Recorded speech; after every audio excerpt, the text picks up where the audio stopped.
Mic check. Hello, everybody, and welcome to the Warrior Event Center, where your Apache Lady Warriors are taking on the Dibble Lady Demons. Senior night here tonight here at the Event Center. And starting lineup for the Warriors, Lady Warriors. It's good to be back in the booth. It's good to be back. We hope we call a good game tonight, Coach. Yes, sir. Looking forward to it. I kind of heard some whispers and some talking about Dibble saying that they were ranked in the top 20. So, and I haven't seen that myself personally, but I do know that these Apache Warriors heading into this postseason, they just keep getting better and better. And of course, anybody can be beat on any given night. But these guys seem to be trying to fire on all cylinders here as they push towards the postseason. Coach Merriweather has been practicing them hard. And just like we saw in the last game, the free throws were an issue. And guys, I can't tell you how many I've seen them shoot in practice. Right. Definitely working on everything they need to work on headed towards this offseason. Definitely in a tough matchup here tonight against the Lady Dibble Demons. Free throws are going to be key in this game. Also, I'm curious to see how the Lady Warriors are going to come out on defense, with their press, and they're really good at pressing the ball and forcing turnovers. So it should be interesting tonight. They got a tough matchup tonight. Your Lady Warriors start number 12, Tatum Hallingwater. Number 22, Cameron Camarley. Number 23, Maggie Reynolds. Number 32, Abby Craig. And number 34, Jacia Taya are your starting five for your Lady Warriors. And Hallingwater is going to be jumping for the Warriors. Yeah, and being senior night, we've got Jacia Taya, we've got Cameron Camarley, Abby Craig, all on the floor at the same time. Maggie Reynolds. Pardon me. That's just a great way to start a game. You got all the senior girls into it and involved early. Tatum Hallingwater with the tip. Abby Craig gathers it under control and gives it right back to Hallingwater. And we'll get this thing started. So Hallingwater is going to control the offense here. Over to Camarley, far wing side. Had Craig opened in the paint. Decided to bring the ball up to the top of the key. She's dribbling out front. Good screen by Tia. Sets up for the three. It's in. Lady Camarley. Warriors 3, Dibble 0. That was a good shot by Camarley. It's like Kaylee Clanton on the shot for Dibble. No good. Rebound by, Maggie. Okay. Cameron Camarley not wasting any time here on senior night. Not at all. Getting started early. Got a good-looking three shot and a rebound. So let's get things off started on the right foot. Looks like Camarley's going to control the ball far side wing. Looking for Tia inside in the paint. She's got Craig down there fighting. Tia's going to pull up jumper. Count it. Lady Warriors on a 5-0 scoring run. 6:45 left here in the first quarter.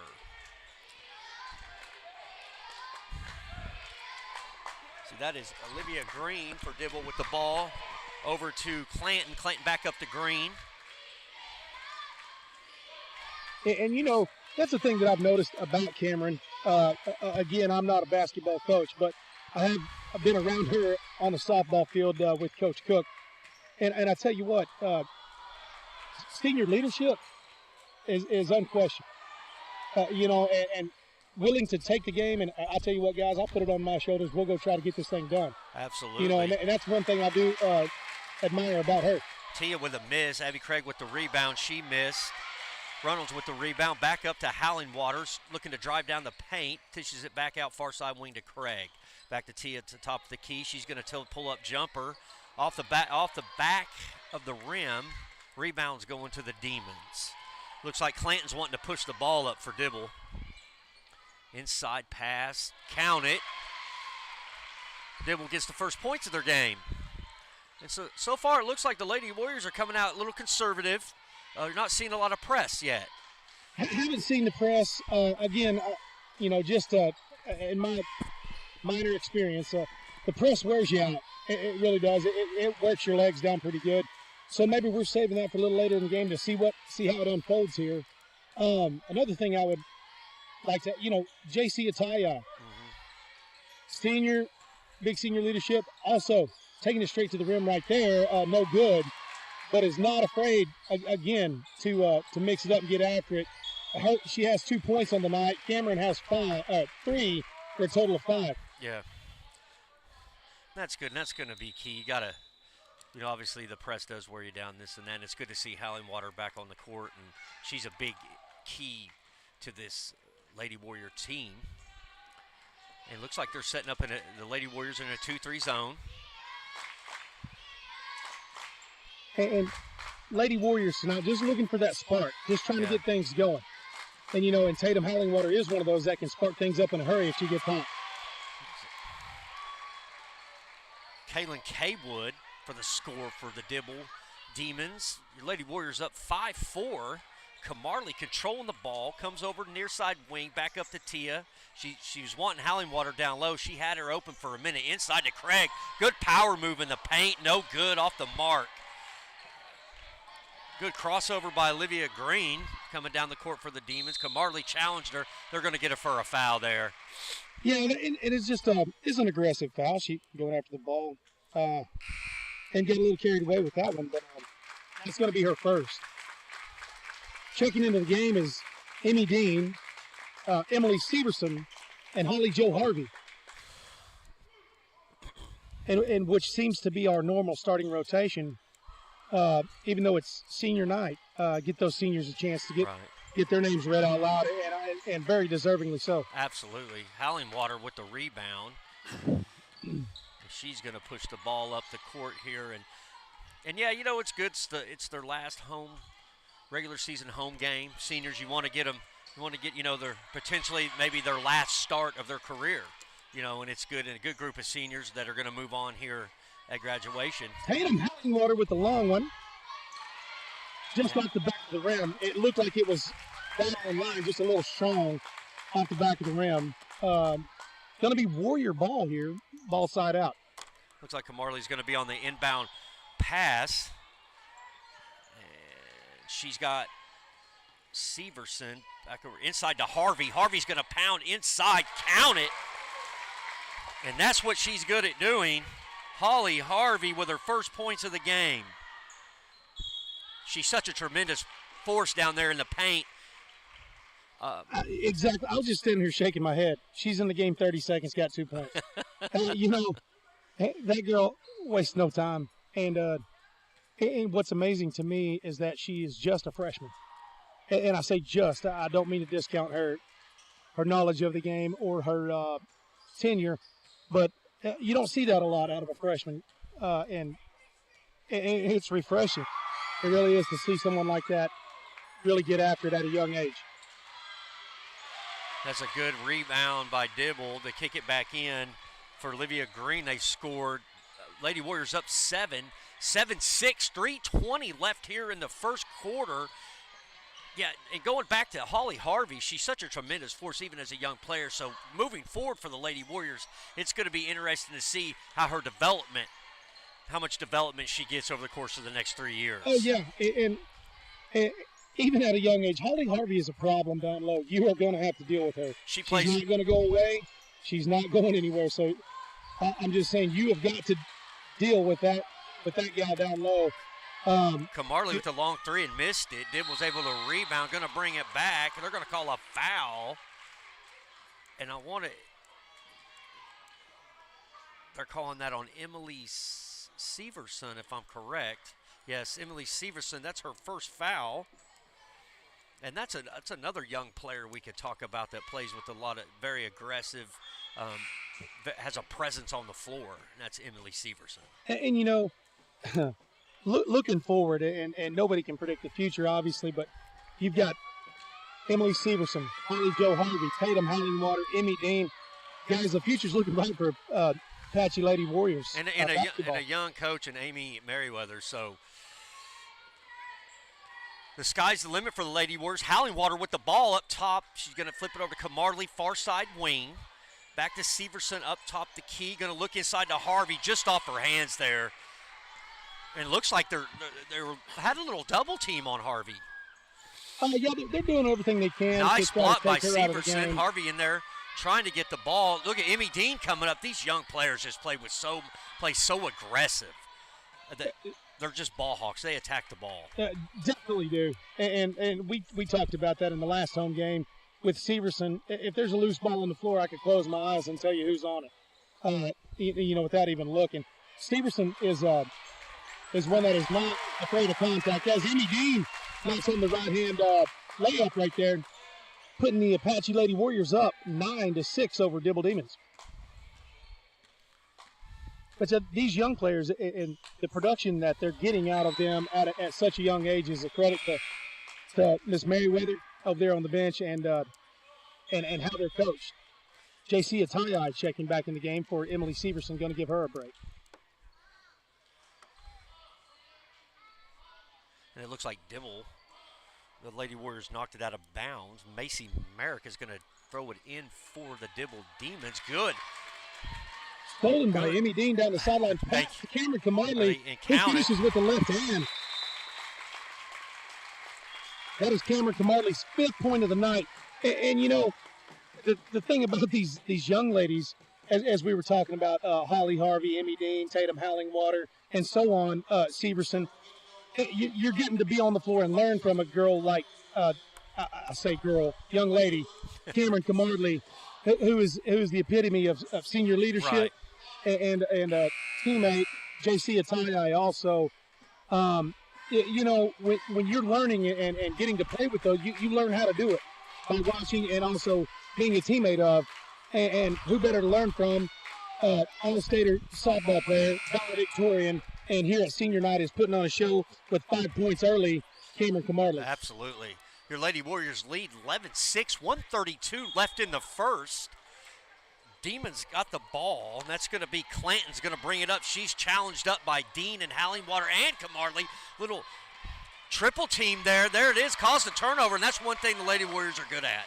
And jumped right into that press. Kind of been saving it, keeping it in our back pocket. And Coach Merriweather spraying it on them. Didn't look like they expected that at all, and we're kind of confused on how to attack it. Emmy Dean and the rest of the Lady Warriors taking advantage of that. Looks like a good drive by Kamarley. She dished it over to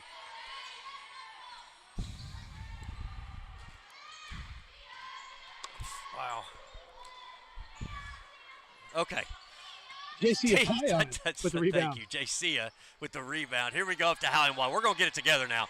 All right, Hallingwater with the ball over here to Kamarley. She wanted it. She stepped back out of the three, giving it up to Dean's going to control the ball up top. She's being challenged by Merrick.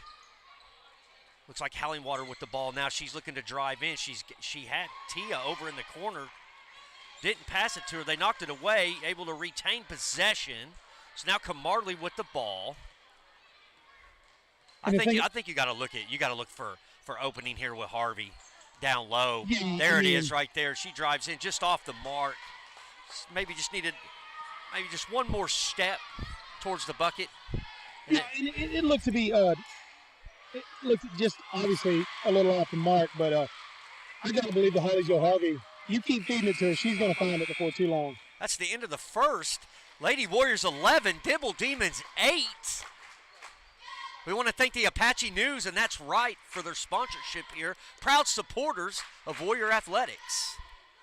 Hicks Custom Design, another wonderful, great supporter of Warrior Athletics. So early on, 11-8. Lady Warriors starting to press a little bit. Kamarley looks like to be the leading scorer here for the Lady Warriors.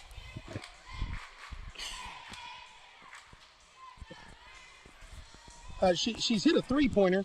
And then finished with the right hand, I believe, under the basket there. And I don't know how many other points she has. In my little notes here, I've got that she's got 5 right now. And Holly Harvey coming up with 2. JC Atayi with 2. Guys, here's the thing.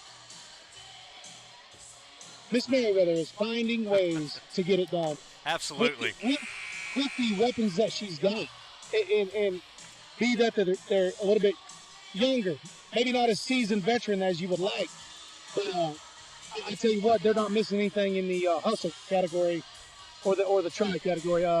Amy Dean is one of those girls that uh, she's going to get after it, and I tell her all the time, I say, girl, you need to wear a helmet.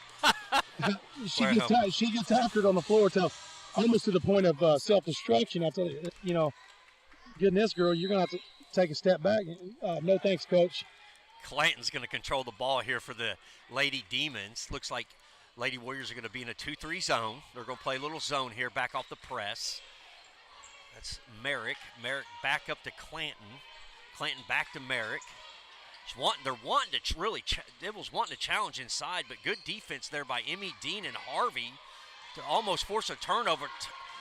Sia come over with a good block. Dibble able to retain ball. The shot was off the mark by Merrick. Missed off the rim. Looks like we're going to get a foul here on the Lady Warriors. And you know, Dibble trying to attack down low. Good luck. You got a Holly Joe Harvey and JC Ataya to muscle around down there. I'm not saying you can't get it done. I'm just saying it's going to be a task. And so far, early on in this game, it's a close scoring game so far here. 7:28 here in the second, 11-9. That's Megan Faber at the line, and she misses the free throw. Camarley's going to control. Looks like they're leaving Merrick down there to press a little bit. Hallingwater brings it across the timeline. She's up here at the top of the key, wanting to give it up to Camarley. Now Camarley out here all the way over to Michaela McGuire. And then back up to Sia, controls it. She's looking to want to drive. Camarley just being patient. Being patient and waiting for things to open up. Yep. Just like that. Playing possession. And off the mark there, and Dibble's going to bring it down. And good defense by Hallingwater. Big block. The big block on Merrick. That's Demons will retain the ball. Merrick's going to pass it in for the Lady Demons. And it looks like checking into the game for the Demons is number 25, Haley McGahee. You know, off the mark for the Demons. There's a good steal by Hallingwater. She's being challenged by Merrick down the court. You know what? Good behind the back dribble. I'm impressed with Hallingwater's known for her offense. Absolutely. But has turned it up on the defensive end here with a block shot and now a takeaway here. They had Sia wide open for a second down low, but the Demons were able to collapse. Hallingwater drives in and count the bucket. Good drive and score by Hallingwater. That's going to be her first bucket of the night. They're going to put her at the free throw line. She just has really good ball control and can see the court well. Very patient with the ball. And she really is. The only thing occasionally, and it has to do with maturity, is just being as confident as she needs to be. I was talking to her. I was like, girl, you got every tool in the book. You just got to be confident that the same girl that missed the shot is the same girl that's making them. Right. So just keep on shooting. Looks like Camarley's going to be over here near side. We wanted to pull it, decided to bring it down. She finds Harvey down inside, kicks it back out to McGuire. Now, DC Ataya with the reach around under the rim, layup for two.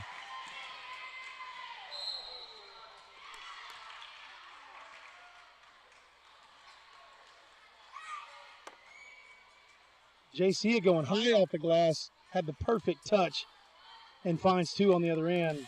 Be Dibble ball out underneath their own basket. They called a foul there on Harvey. She's going to sit down. That's her second personal. Emily Severson in the game. The Demon. It's Faber, correction. Clanton over to Faber. Faber back up top to Clanton. They had Kaywood open underneath, didn't see her. Camarley out front. Looks like Lady Warriors are going to sit back in this 2-3 zone, Coach. you're going to work for it. You know, you're going to work for it. Forced what appeared to be a fourth three-pointer. Couldn't get it inside. Going to have to take it. Oh, Cameron Kamardley wide open down low. Could not connect on the pass from Howlingwater, but it was there. She was open. But the vision was good. Saw her open. Just got to figure out how to get it to her. Just put a little less touch on the ball. Jumping into the press here. Yeah, it looks like the Lady Warriors are going to press the ball here. They got McGuire and Kamardley down there pressing the ball. They're trying to get her trapped over there on that and almost got the steal. They're going to Kamardley able to knock the ball out. The Demons are going to retain the ball. And again, I like how we're doing this. We're in and out of the press. You don't ever know when it's going to come. And so you've always got to be mindful of it. Lady Warriors almost got caught sleeping there. The Demons had numbers. They had 5-on-3 as Howlingwater and McGuire were trying to catch back up off the press. Looks like we're going to have a foul. I believe it's on J.C. Atayi, which will be her second. See a second foul. We're going to see what Coach Merriweather's going to do here if they're going to keep the senior in with 2 fouls here early in the game. Your Lady Warriors 15, Dibble Demons 10. Correction, Dibble Demons 11. 4:54 left in the second quarter.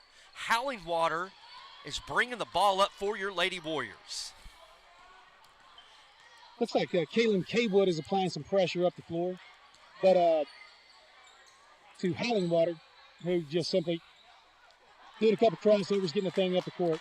You know, Lady Warriors are playing good drive by Howlingwater. And she just off the mark there. But, you know, tonight Lady Warriors are doing really good controlling the ball with the possession, kind of playing the possession game here against a good Dibble team. You know, out to an early lead. I wouldn't say it's a comfortable lead yet. We're down by 4, or up by 4, excuse me.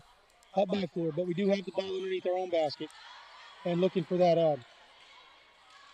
Just a bad just being patient and waiting on our opportunities here. Just a bad throw-in pass there. I don't know about that foul on Howlingwater. I felt she challenged her up good. Of course, it didn't look like she really impeded the shot there. But they're going to go ahead and give her call a foul.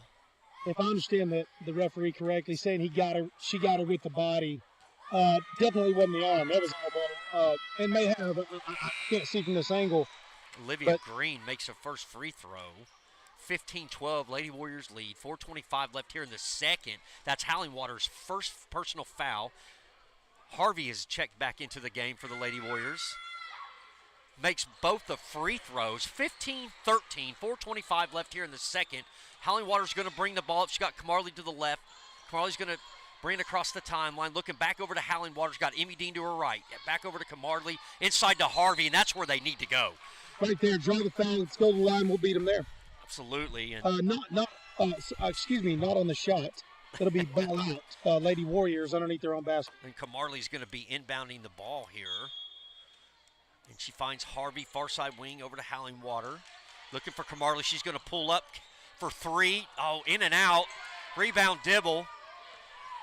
And Clanton's bringing the ball up for the Demons. She's challenged out by Kamardley.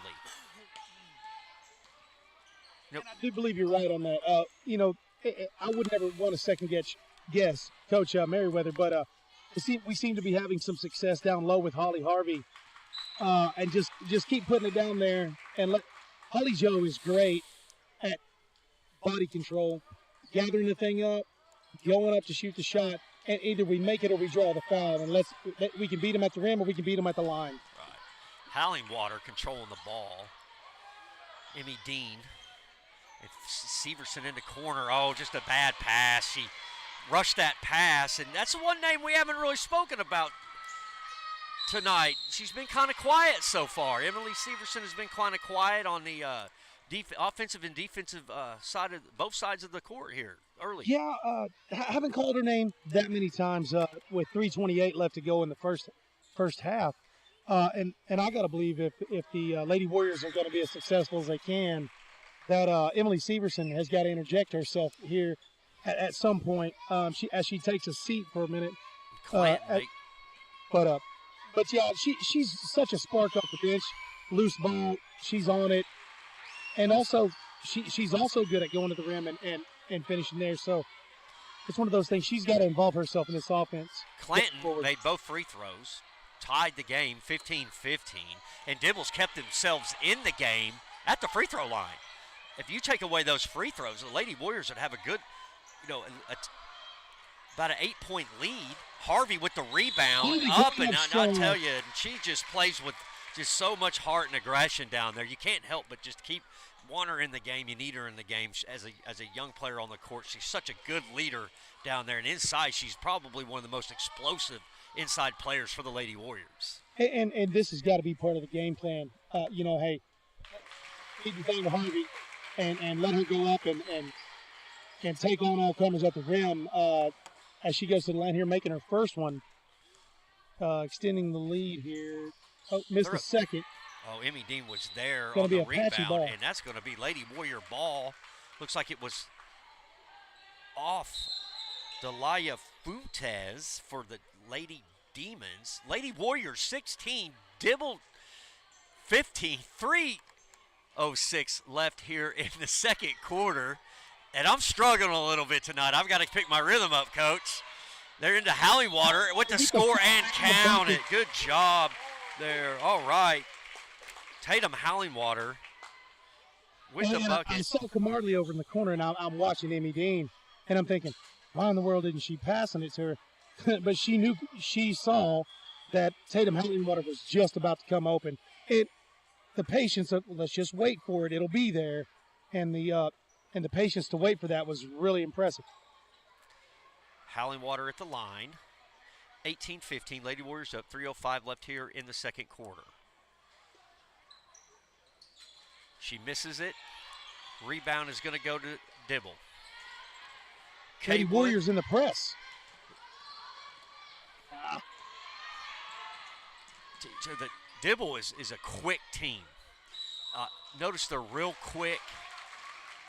A real quick ball club here. Now, Kaylee Clanton handling the ball is like lightning on feet. Yeah, and she was able to break that press very quickly that Camarley and Hallingwater were trying to set in. Hallingwater is going to bring the ball up over to Camarley. Camarley back over to Hallingwater. She's got Emmy Dean to her left and Sia in the near side corner. Camarley to her right. Harvey's going over far side wing in the corner. Camarley over Emmy Dean into Harvey. Harvey double team. She tried to take it up. Dibble was able to come away with the steal. Dibble not afraid to press the ball. They're not afraid to push it. They're not afraid, and good defense there by Emmy Dean to block the shot. Emmy Dean with the ball. Inside to Harvey, over to Sia for three. Oh, just in and out. They're just not wanting to go in for the Lady Warriors. They're setting good shots up. They're just not falling.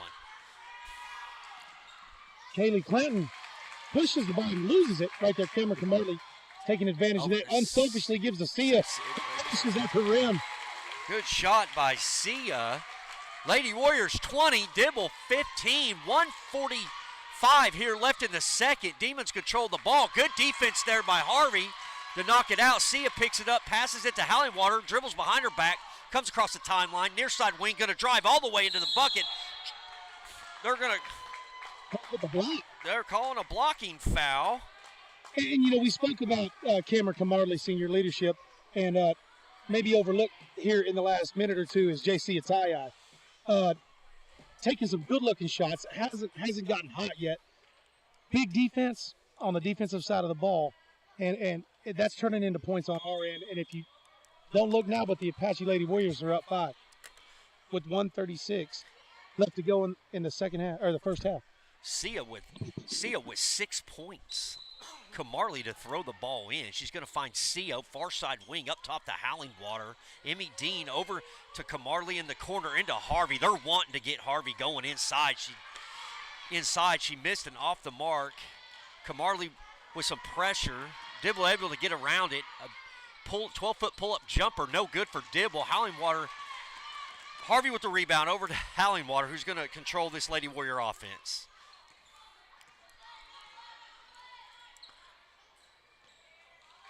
With the ball at the high post. She wanted Sia down low. She probably should have just kicked that ball out and reset. Kicked it out to Camarley and reset the offense. The pass just wasn't there. Dibble with a miss. Rebound, Emmy Dean. JC, a tie-eye, and it looked like, hold on just a minute, I'm trying to get the number.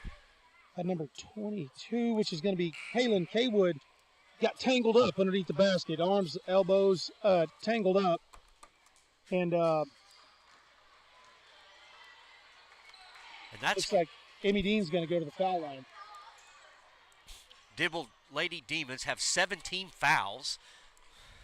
That was actually Bella Green on the fouls, who they're saying now. That's her first personal. Emmy Dean at the line. Lady Warriors 20. Dibble Demons 15.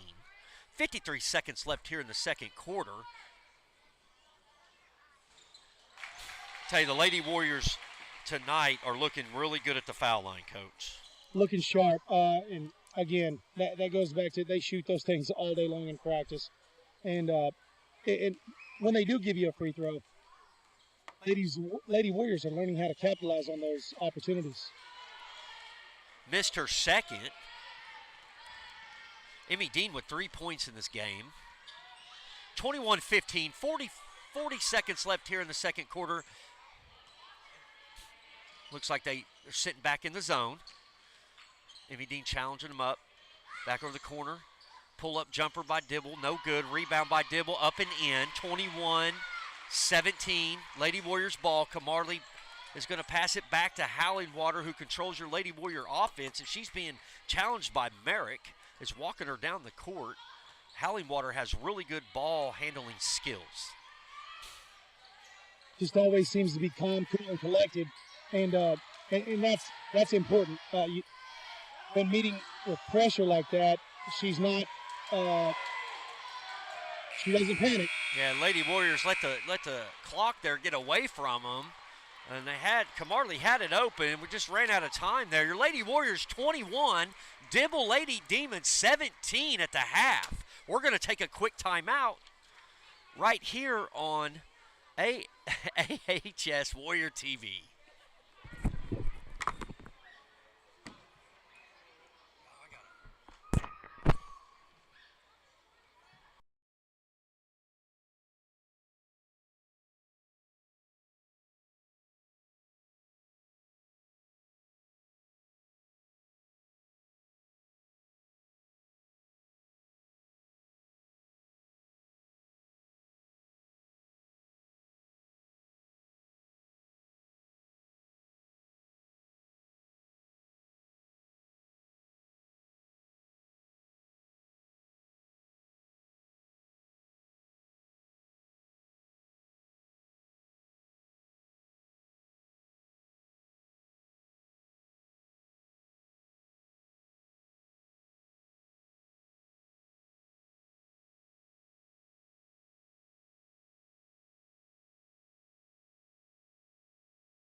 Welcome back, sports fans.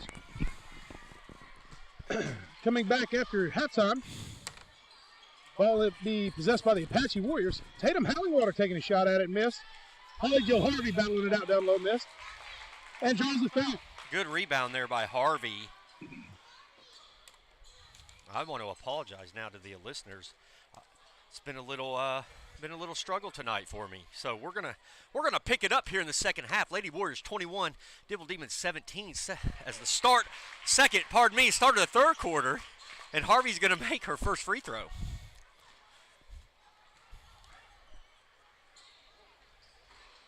Do we need to push that? No, this is me. Okay. No, we're good. See, it's going. Okay. Dibble Demons pressing the ball up the court. Setting up the offense here. Ball will go to Olivia Green. Back over to Kaylee Clanton, who takes a shot at three and knocks it home. She does. Knocked it home. Good shot by Clanton. Hallingwater going to control the ball here for the Lady Warriors.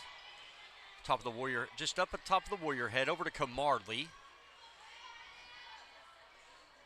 Back near side of Camarley, looking for Harvey. Almost stolen by Dibble, but Harvey able to retain possession. Shot off the mark. Hallingwater come flying in there.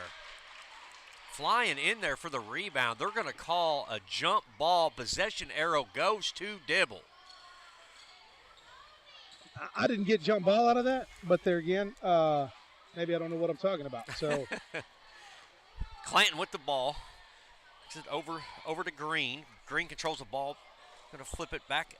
Clanton with the ball for the Lady Demons. It's challenged by Camarley. Clanton drives inside. They're going to call, it looks like it's going to be off the Lady Warrior, look like a kick. But I'm not sure who they're saying hit the ball there. Wow.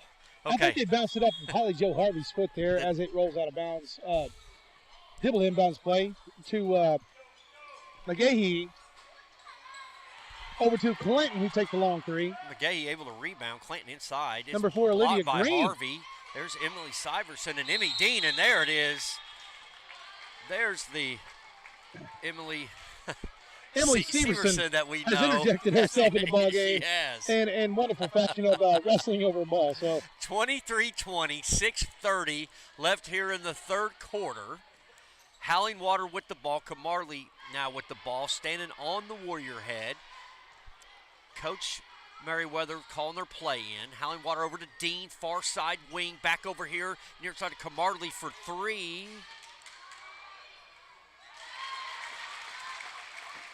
What?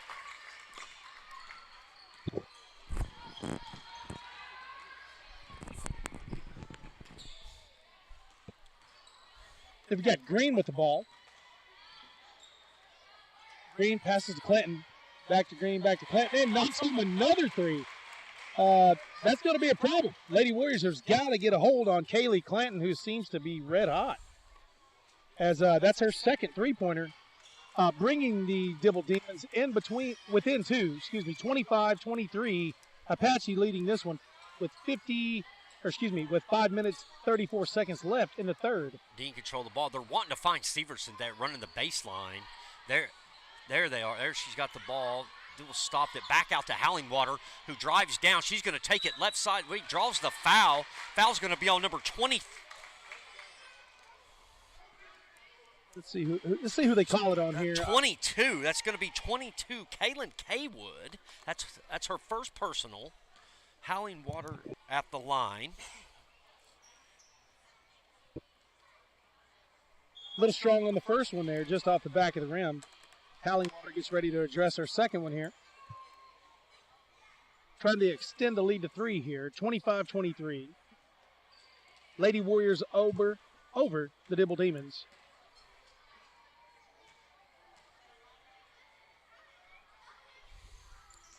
Hallingwater again, strong off the backboard. Missed her second. 0 for 3 on the night from the free throw line. Cameron Camarley applying the pressure. Knocks the ball loose. Instead, it came off Camarley fingertip. Out of bounds. Going to be Dibble ball.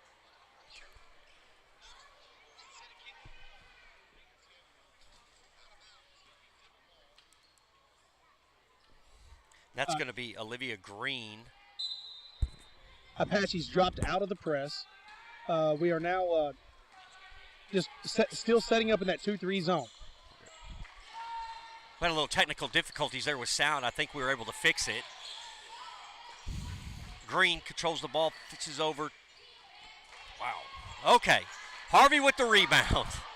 Taken away by Merrick. Draws the foul. The foul's going to be on Harvey.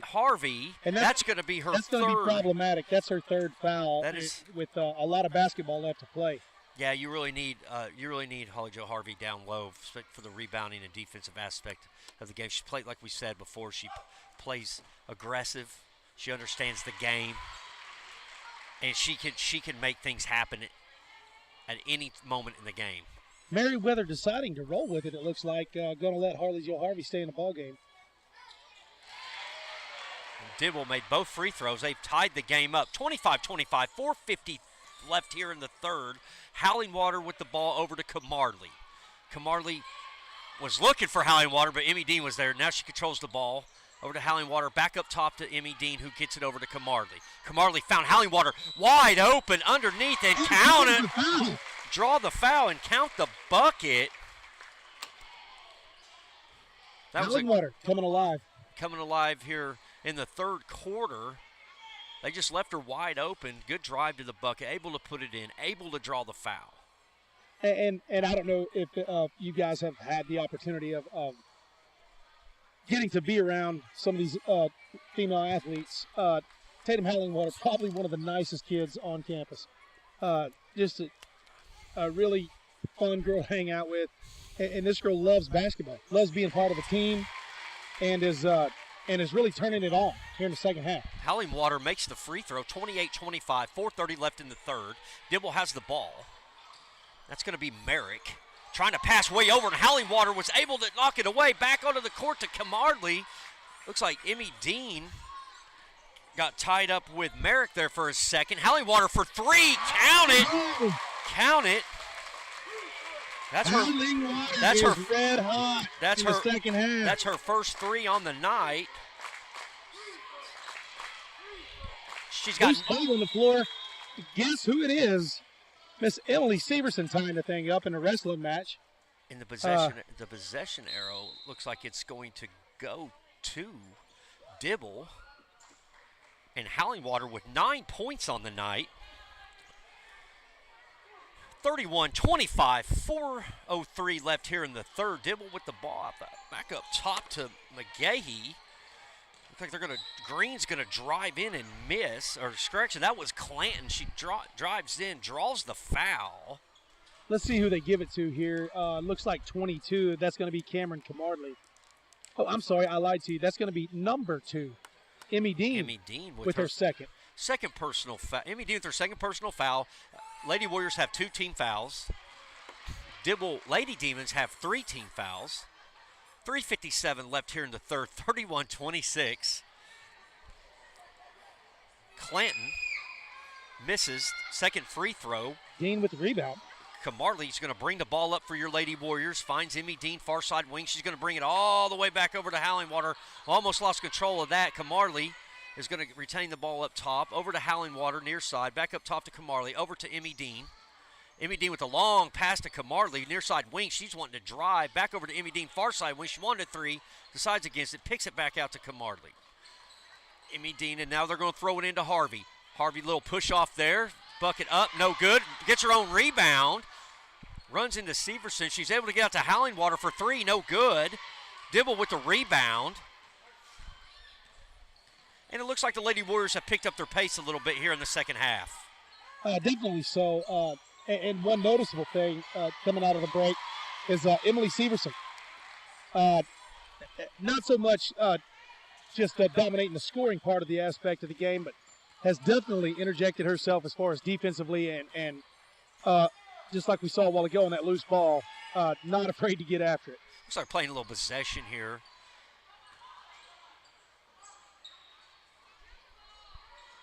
You know, I had a coach one time, and we would he required 4 passes before we shot the ball. You know any reasoning?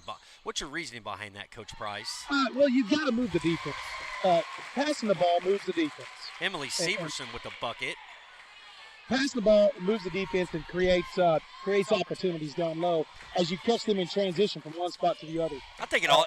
You know, it also helps with discipline, controlling the ball, understanding where you're passing it and why. And the Clanton there for a 3 for Dibble. Lady Warriors 33, Dibble Demons 31, 2:10 left here in the third. Harvey with the ball in the paint, pull-up jumper, no good, rebound Dibble. Yeah, and like I say, Holly Harvey, we're finally connecting the ball to her down low. We just got to finish on those kind of shots. Harvey with the rebound. Knocked away by Dibble Demon. Holly with the defense down low and draws the foul. Unfortunately, ladies and gentlemen, that is going to be her 4th. I think before that, I think Dibble got away with a walk there, a travel there underneath on the baseline, driving to the bucket.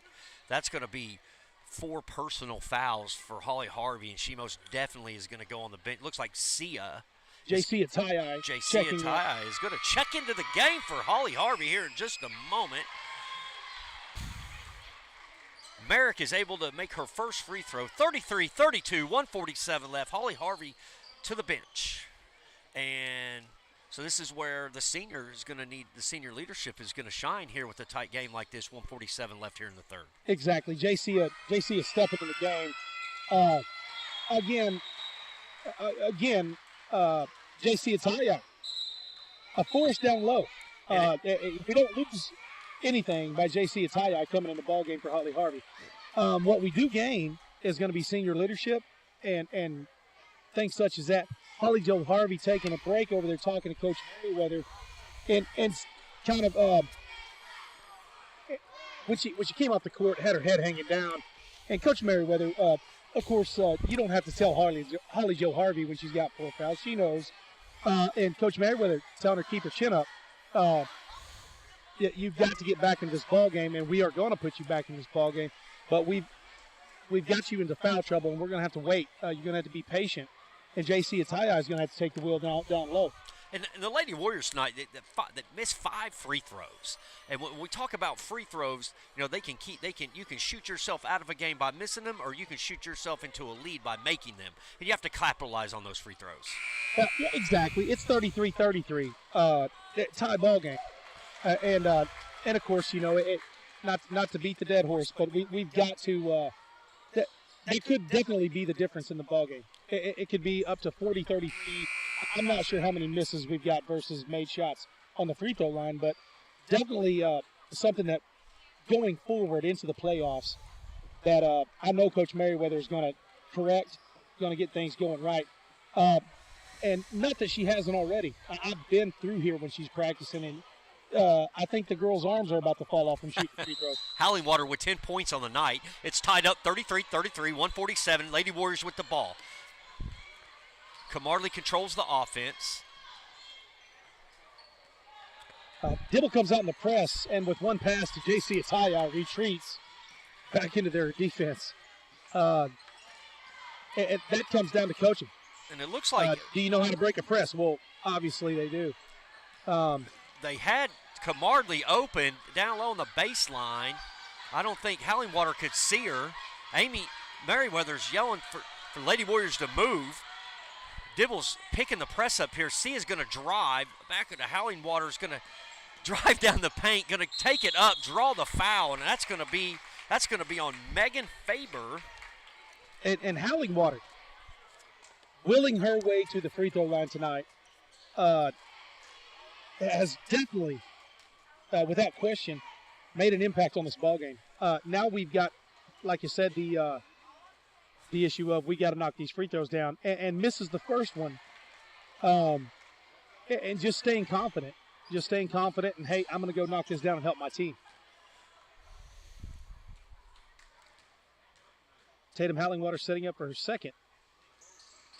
And just off the side of the rim, that's going to be off of, it was off of a Lady Warrior fingertip. It's going to be Dibble ball. Yeah, it looks like Emmy Dean tried to get the rebound there, and it just out of reach off her fingertips.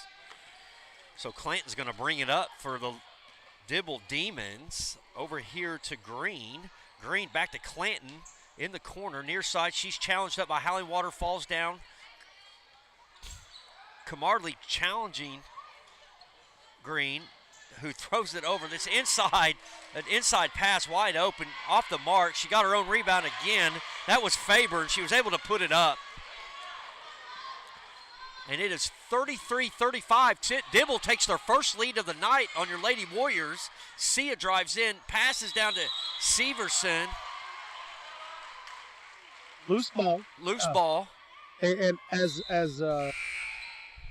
the words that go synonymous with loose ball is Emily Severson. Yeah. Loose ball, Severson's on it. Absolutely. She's real aggressive when it comes to getting those loose balls. She plays just aggressive the whole game, never stops, high motor. Really does. Now, I've seen games where she's interjected herself more offensively. Good shot by Sia, count it. Sia tie-eye. And has interjected herself more offensively, but right now, hey, I'm going to do whatever the team needs me to do, and that's be a defensive problem. Lady Warriors on a possible transition bucket here. They've got numbers over to Howling Water. Emmy Dean just off the mark, gets the rebound, spins around, shoots and scores, and count it. Your Lady Warriors back in the lead, 37-35. We're headed to the fourth. And you know, the thing about that's just unselfish basketball. It looked like Tatum Hallingwater had a easy road to the basket. Saw Amy Dean streaking down the left side and gave it up. Gave it up, absolutely. That's just helping a teammate out. Hey, you know what? You get this one, I'll get the next one. Spreading it around a little bit, and you got to love that. It's just unselfish in a great way that Coach Merriweather has taught these ladies to attack the game of basketball. And when you do that, when you're not out for yourself and you involve your teammates, it makes you that much better. Hey, if I feed you, that means I'm open more. They have to account for both of us instead of just myself, and it's great to watch. And when you look at transition buckets, you know, those are important and they're great opportunities, and they can really boost your team up, get your team going, and it can rattle the other team. You know, with turnovers and transition buckets and get you high pace, and it can really change the pace of a game in the matter of seconds. It really can, and it can decimate a team as far as their morale. Guys, they don't even have to run an offense. They're scoring in transition. They're not having to set up an offense and make us. We're not trying to make them work for it. They're just shooting an easy layup. And so when you get to doing that, it can really hurt the attitude or of the other team. Hey guys, we're gonna have to slow this thing down. Started the fourth quarter, 37-35. Howling Water, Sia, Dean, Severson, Camarley are on the court for your Lady Warriors. Looks like the Warriors are going to set up in a 2-3 zone. No press at this time. Clanton's going to control the ball for Dibble. Over to Merrick. Merrick's going to drive, throws it inside. Another pass inside. That's a good. Sia came over. Got caught out of position a little bit there. Just needed to slide her feet and get in front. And in desperation, kind of took a swat at it and caused the got called for a foul. That's going to be J.C. Ataya's third foul. Harley Harvey on the sidelines with 4. That's one thing we cannot get into is we've got Holly Joe Harvey in foul trouble. Now J.C. has got to keep her nose clean as far as getting called for fouls down low. Kaylin Kaywood's going to be shooting the free throw. Misses. Rebound Dibble. Up and in by Clanton. 37-37. 7:40 left here in the ball game. Dibble showing press. They are pressing. JC just dribbles right through it. They're going to call a foul. It looks like they're going to call it on. Looks like it on Fuentes. No. Macy Merrick. No, they're going to call it on Merrick. Camarley will take the ball out on a row sideline for the Lady Warriors. Finds J.C. Atayi back to Camarley. Oh, she was. Severson down low, draws the foul. She had position on Clanton down low, and she just couldn't hold on to the pass, dropped it, tried to go back up, was able to draw the foul. Emmy Dean's going to throw the ball in for your Lady Warriors. Finds wide open. Making it look easy right there, Jason. Sia with 10 points on the night. Emmy Dean tried to intercept the pass just off her fingertips, and it's going to be stolen away by Camarley to Emmy Dean. Driving down, and it looks like that's going to be Lady Warrior ball as Megan Faber hit the ball out of bounds. Emmy Dean's going to be passing it in for your Lady Warriors. And what you're going to look for right here is JC Atayi down low. She's going to set the screen. She's going to set the screen for Cameron Camarley and roll those shoulders and get open on the opposite block. Had to call it right out. Had to kick it up top to Cameron Camarley. Yeah, Dibble played that inbounds pass really well. We were able to find Camarley over to Hallingwater, who made a strong move towards the bucket on the shot. No good. Emily Severson was up for the rebound. Was able to draw a foul. The foul's going to be on Clanton. That's her second personal. Severson will shoot. Severson at the line. She has 2 points on the night. She's been kind of quiet tonight, though. We haven't really, She really has. Makes her first free throw. It's not a slight. It's one of those things. Hey guys, it's senior night, and I need to play. I need to do exactly what my team needs me to do to win. And if that's not shoot the ball, then that's what I'm willing to do. That's unselfish basketball, and I'm just willing to do whatever it takes for my team to be put in a position where we can win. And if that's not shoot the ball, then that's what I'll do. Misses her second. Dibble with the rebound, bringing it fast down the court. Sia challenged it. Good challenge by Sia. Now we got a tie-up down there. Hallingwater over to Dean. Severson passes the ball. Got Camarley open. She's going to pull up for three. Oh, just off the mark. Rebound, Dibble. Faber to Green. Green's going to bring it up for the Lady Demons. Lady Warriors 40.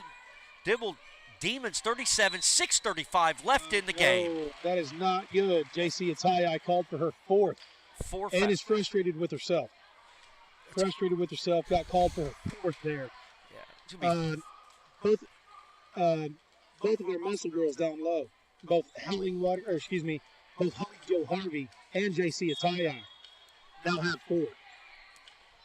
Dibble to inbound the ball. That's going to be McGahee up top to Merrick. Merrick back over, and Green's going to pass over to Kaywood, who makes a move. No good. Good rebound by the senior, Sia. And Hallingwater's going to bring it up. Behind the back dribble, another behind the back dribble. She's got really good ball handling skills. And Meriwether showing some patience and showing some trust in that senior of JC Atayi. You got four, kid. I'm going to let you play it out. Camarley misses off the mark for three. Rebound, Severson. Drives the bucket, no good. Hallingwater with the rebound, tried to throw it up. Should have been a foul. No call. Dibble drives down, misses. Sia with the rebound.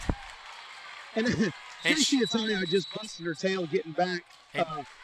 Dibble Demons by all rights had two girls on that in the floor and nobody around. Missed a layup, and who else was there? JC Atayi. JC was there, and Dibble's going to call a timeout.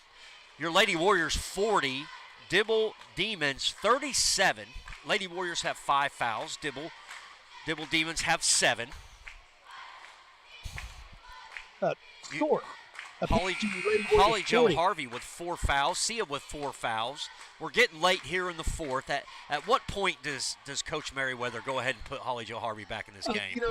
Being senior night, being that we do have the lead, and she's in, and being that it is what it is.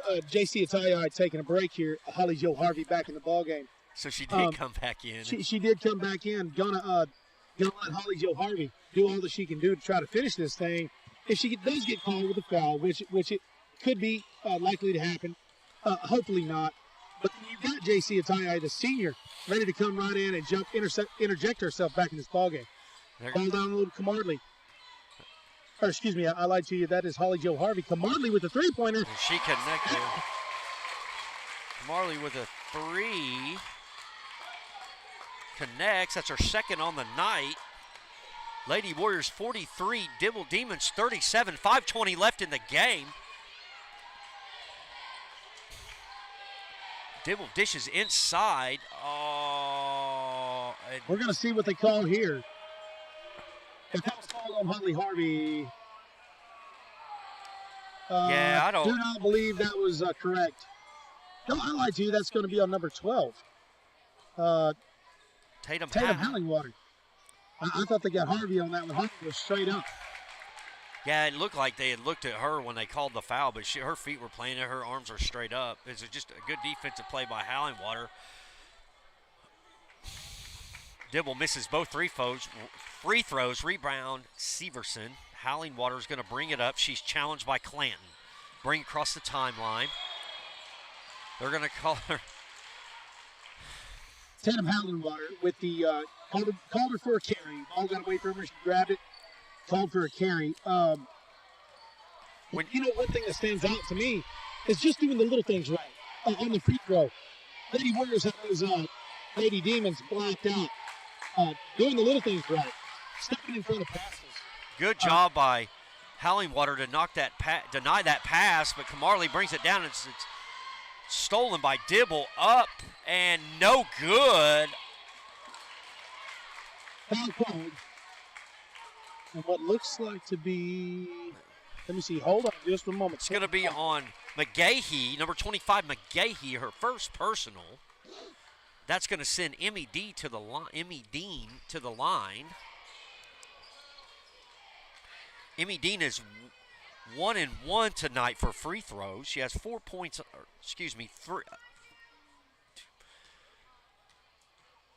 5 points on the night. Makes the first one.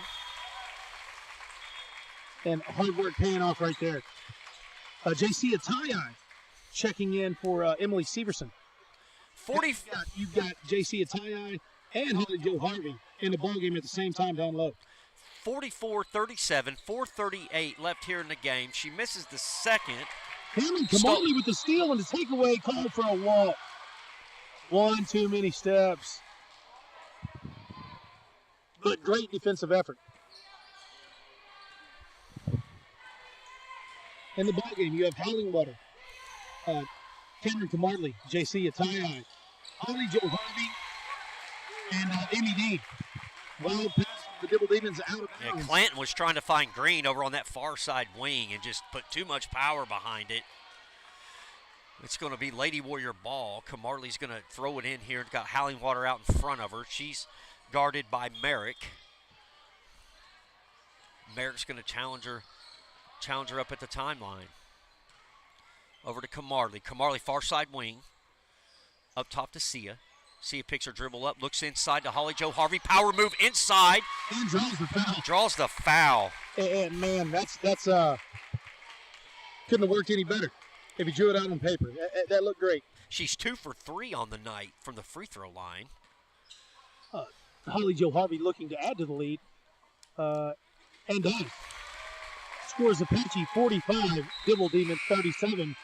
Holly Joe with one more to shoot here at the free throw line. Yeah, that was a good move she made inside the paint. Good power move. Able to draw the foul. 46-37, your Apache Lady Warriors on top. She's 4 for 5 from the free throw line tonight. Demons pushing the ball up quickly. Off the mark, rebound, Harvey. They're going to call a jump. And the possession arrow goes to your Lady Warriors with Emmy Dean to throw the ball in. The Dibble coach is having a conversation with the ref. She's going to call a full timeout. So here we are, 46-37, 4:03 left here in the ball game. Lady Warriors with 16 fouls. Dibble Demons with 19 fouls. You got Harvey and Sia with 4 personal fouls each. I still say you play your game. Yeah, you got to stick with the game plan. No need to panic. Let's don't sell the farm just yet.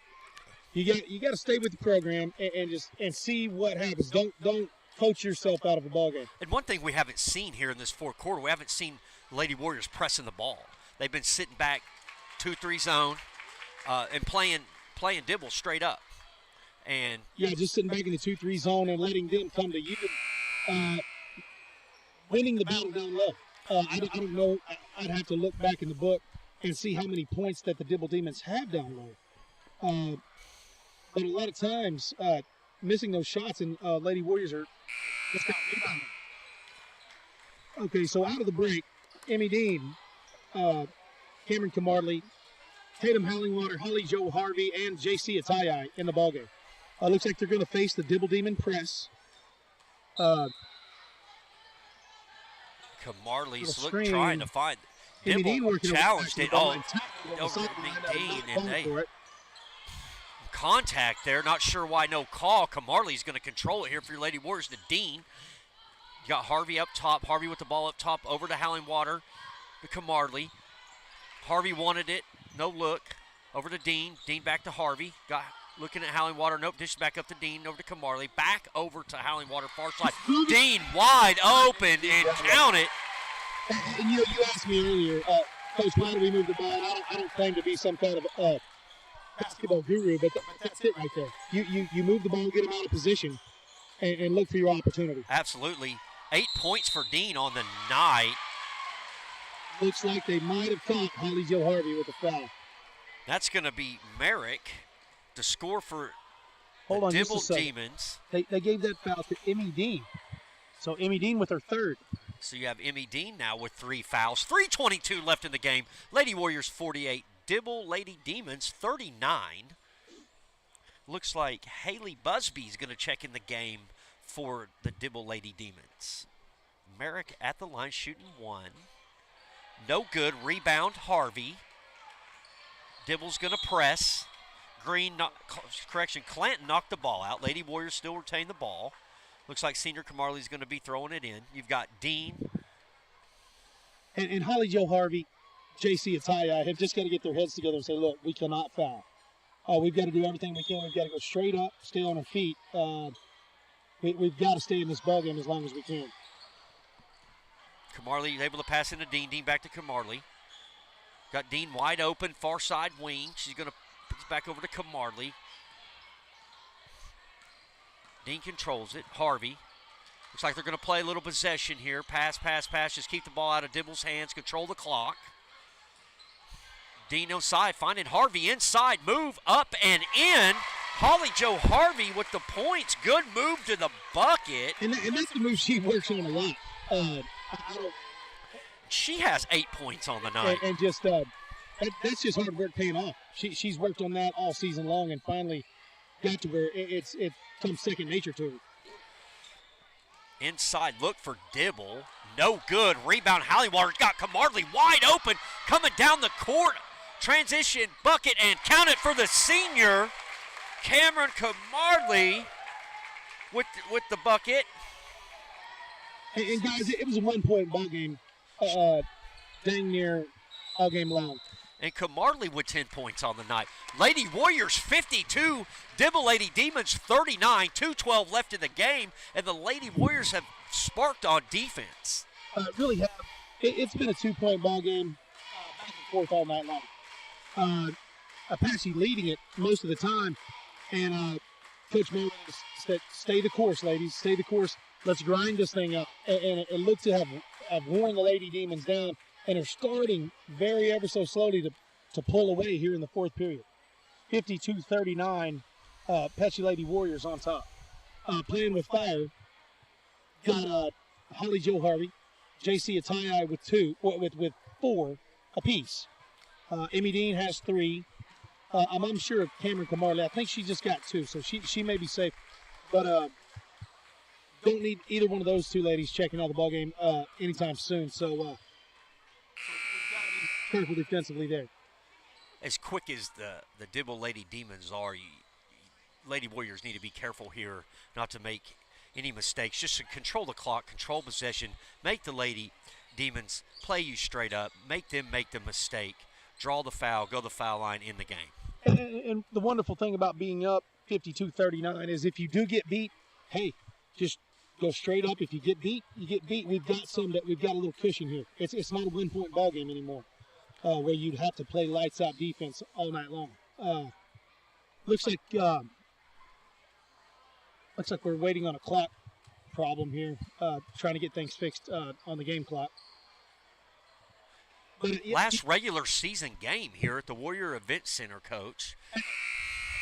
And that's the cool thing about this is, guys, I don't know how many of us remember seasons and past seasons, but Lady Warriors this year have put together, I believe, don't quote me on this, but I want to say 12 wins, 11 to 12 wins, guys, and that's remarkable. Coming out tonight, if they can hold this one, going to finish on top at the last home game of the season. Hallingwater being challenged behind the back dribble. She's going to push the ball up the court. She got Sia to her right. Emmy Dean far side wing. Dish over to Sia. Harvey was coming down. Sia said no. She's going to bring it back up top. Give it to Kamarley. Reset the offense. Yeah, and we're going to burn some clock here. It's what it looks like. Let's move this defense, take a pass or two, and see if they want to send us to the foul line. 1:45 left in the game. Kamarley's going to shoot the three. Way off the mark, no good. 52-39, 1:35 left in the ball game. Emmy Dean almost with the interception on the pass was able to knock it out of bounds. Green is going to throw it in for the Dibble Lady Demons here. Again, Lady Warriors setting up in the 2-3 zone. Just being very patient and Tatum Hallingwater. She had the rebound. Trips and falls, ends up on the floor, and the Demons end up with the ball. And now the Demons are at a point to where they're going to have to shoot from beyond the arc at almost every possession. Yep. 52-39, 1:10 left here in the ball game. Your Lady Warriors lead. Hallingwater with the ball up top. Give it over to Harvey. Off her foot, see able to retain the ball. Back over here, near side to Hallingwater's going to dribble out, give it to Harvey up top, over to Dean. Dean over to Kamarley. Finds Harvey, moving down low. Passes back to Sia. Over. Sia's going to take the jumper and count it. 45 seconds left in the game.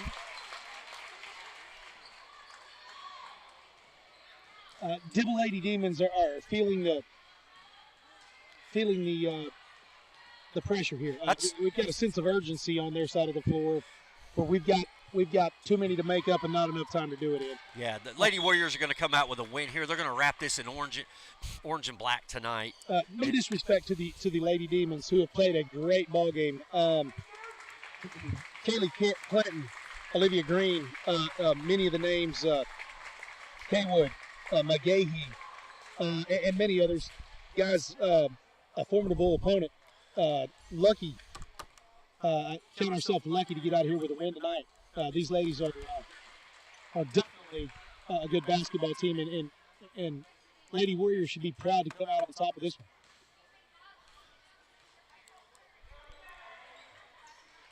"25 seconds left. You're going to let it tick off here.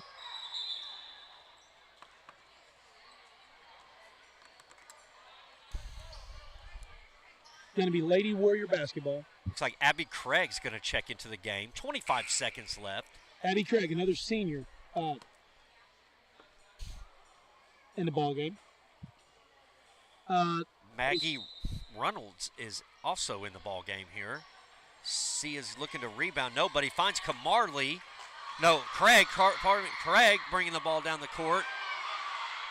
They wanted to get a walk on her. Reynolds with the ball, throws into Harvey. Harvey making a power move inside. Count it, Holly Joe Harvey. That's going to do it, ladies and gentlemen. Holly Joe Harvey with 10 points on the night. J.C. Ataye is going to have 12 points on the night. She's going to be your leading scorer for the Lady Warriors. Lady Warriors 56, Dibble Lady Demons 43. Lady Warriors wrap senior night in orange and black. Dibble Demons coming out, and just like you saw, they're going to fight till the last buzzer goes off, knocking down the last one. Like there again, very good opponent. Wish those ladies a safe trip home. Coaching staff and parents, fans that came tonight here to Apache. We're at senior night in the Warrior Event Center. We're going to take a quick timeout here. We'll be right back for the Warriors are going to come out and play the Dibble Demons, and I'm struggling tonight, and I apologize. Anyway, we're going to take a quick timeout. We'll be coming right back to you on ASH Warrior TV.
All right, ladies and gentlemen, welcome back to the Warrior Event Center. For the boys are about to take their turn at Devil Demons versus the Apache Warriors. Here at home, Apache Warriors have been pretty tough to beat here at home. Christian Kamali, 1,000-point scorer.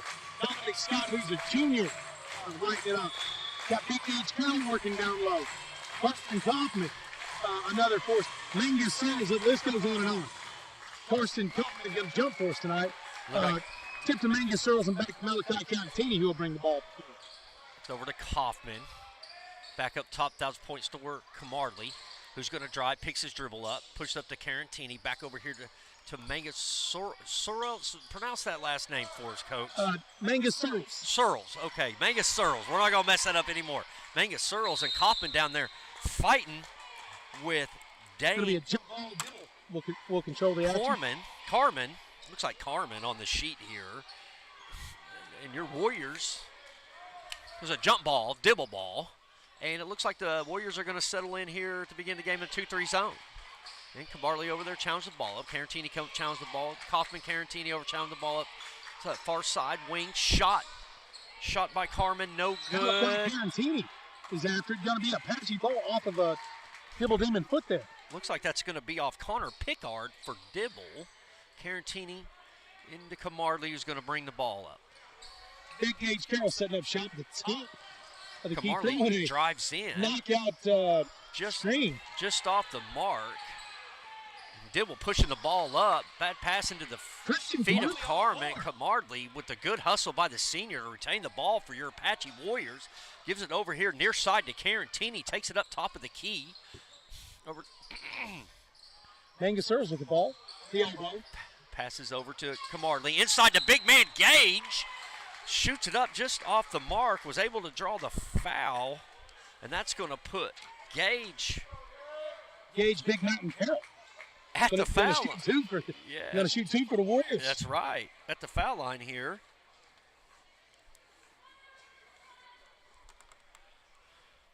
First one's just short.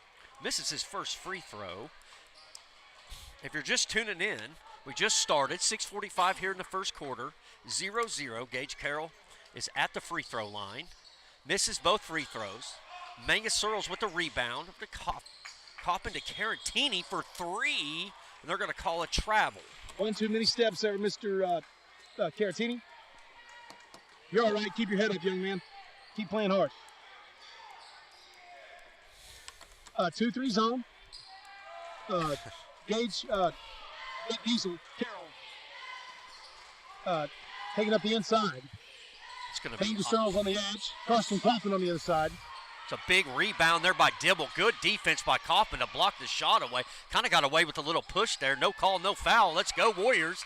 Carroll in there banging for the ball. They're getting mixed up. Carantini finally comes up with the ball. Carantini's wanting to push it up the court. And, you know, that's what I love about the big man. Big guy, Gage Carroll, is not afraid to get down and after it on a loose ball on the floor. One of my favorite highlight films. Oh, Carroll with a good look. Roll inside. Count it. Puts the first points on the board for the big man. The big dog. Getting on the board first for the Apache Warriors. The Vanilla Godzilla himself. The Vanilla Godzilla. Yeah, baby. Here we go. 2-0 your Warriors lead. That's going to be off the fingertips of Eli Rimmer for Dibble Demons. Going to be Warrior ball. Carantini to throw the inbound pass. Camarley to receive. He's going to control the offense. Apache Warriors trying to set the tone early. Work the ball down low to the big guy. Camarley with a pump fake. I say big guy, Karsten Kaufman. Not small by any means. They were able to trap him on the baseline. He was able to recover, get it back out to Carroll, who got over to Camarley here, who's wanting to drive far side. Sees Carantini in the far side corner. Looked at it, no shot. Back up here to Mangus Searles. Inside to Gage. Put a little too much. The big man put a little too much on that. Put too much moisture on that hot dog. Dibble with the rebound. They control the ball. Who is that? Looks like Ott on the drive. They're going to get a foul. Karsten Kaufman got him with the body on a block there. I believe that's going to be his first. That is going to be Karsten Kaufman's first foul. Apache Warriors lead 2-0, 5 minutes left in the first. Dibble drives. Far side stolen by Camarley. He's got the wheels to go. He's going up and in and draws the foul. Count it. Camarley with his first points, and he's headed to the free throw line. Fiorentini showing good sportsmanship, helping the young man up who slid over and hit the wall. Christian Camarley adding to his 1,000-point career, doing what he does best, man. Just running hard and fast. He's hard to catch, and when you do, he'll stop short and leave you flying by. And that's exactly what happened right there. Yeah, he was able to turn the Jets on and able to capitalize, get the points and the free throw and count it. 5-0. Looks like Ott dribbles it off his foot. Camarley challenging the ball over here to the corner to Reamer. Back up top to Carmen, who has the ball, is driving in, picks it up, lays it in. They're going to count the bucket. I think they called the foul on.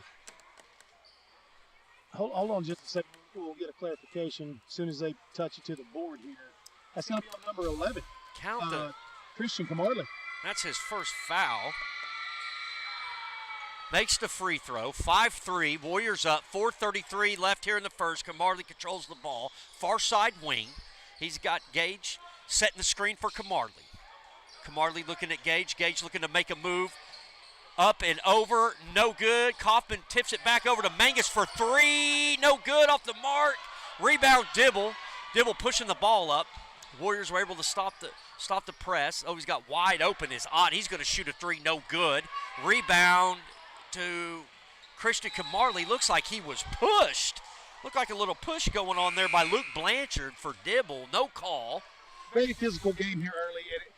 And it's one of those, you pay to get in, you get your money's worth on this one. Dominic Scott checks into the game for the Warriors. A lot of action. And speaking of getting your money's worth, here's a guy that can light it up for you right here, Dominic Scott. Philip Kilfirst is going to come into the ball game, and Philip Kilfirst adds that defensive rebounding mechanism for this Warrior basketball team. He really does. Quiet kid. He's not extremely vocal, but leads by action. And don't be fooled by his body frame. That kid is stout. He's extremely strong. And Dominic Scott, of course, is a change of pace player. At any moment, he can catch fire, and he can really hurt teams quickly, defensively and offensively. He's just a well-rounded athlete for the Warriors. Spin move inside by Ott, and by Carmen, and he scores. It's going to be tied up, 5-5, 3:45 left in the first. Dominic Scott controls the ball over to Kaufman. Back to Kilfirst. Nice little spin move to finish on the end.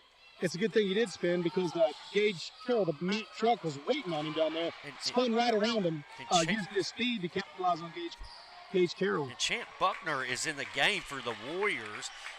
Oh, the man's loose on the he is, and Buckner, just off the mark. You've got to make those, but there's Dominic Scott. We just spoke about him, how he's so lethal offensively and defensively, and that shows right there how quick he is. Well, welcome to the ball game, Dominic Scott. He's in here for 12 seconds, and I didn't even see him. I've got a bird's eye view here.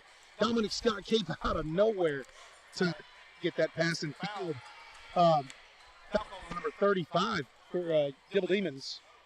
Looks like Mangus. It'll be Apache ball underneath their own rim. Mangus is going to check into the game. Carroll's going to sit. Champ Buckner got the inbound pass, knocked out of his hands, off Dibble. It's going to be Warrior ball. Little confused.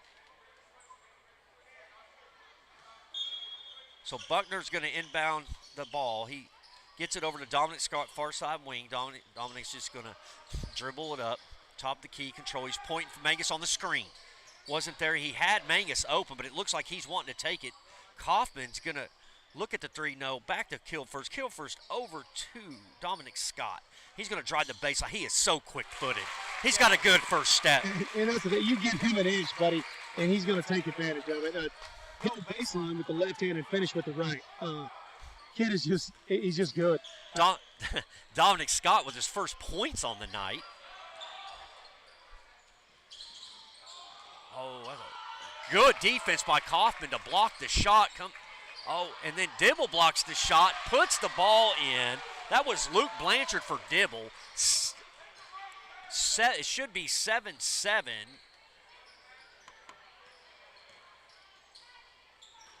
Should be 7-7.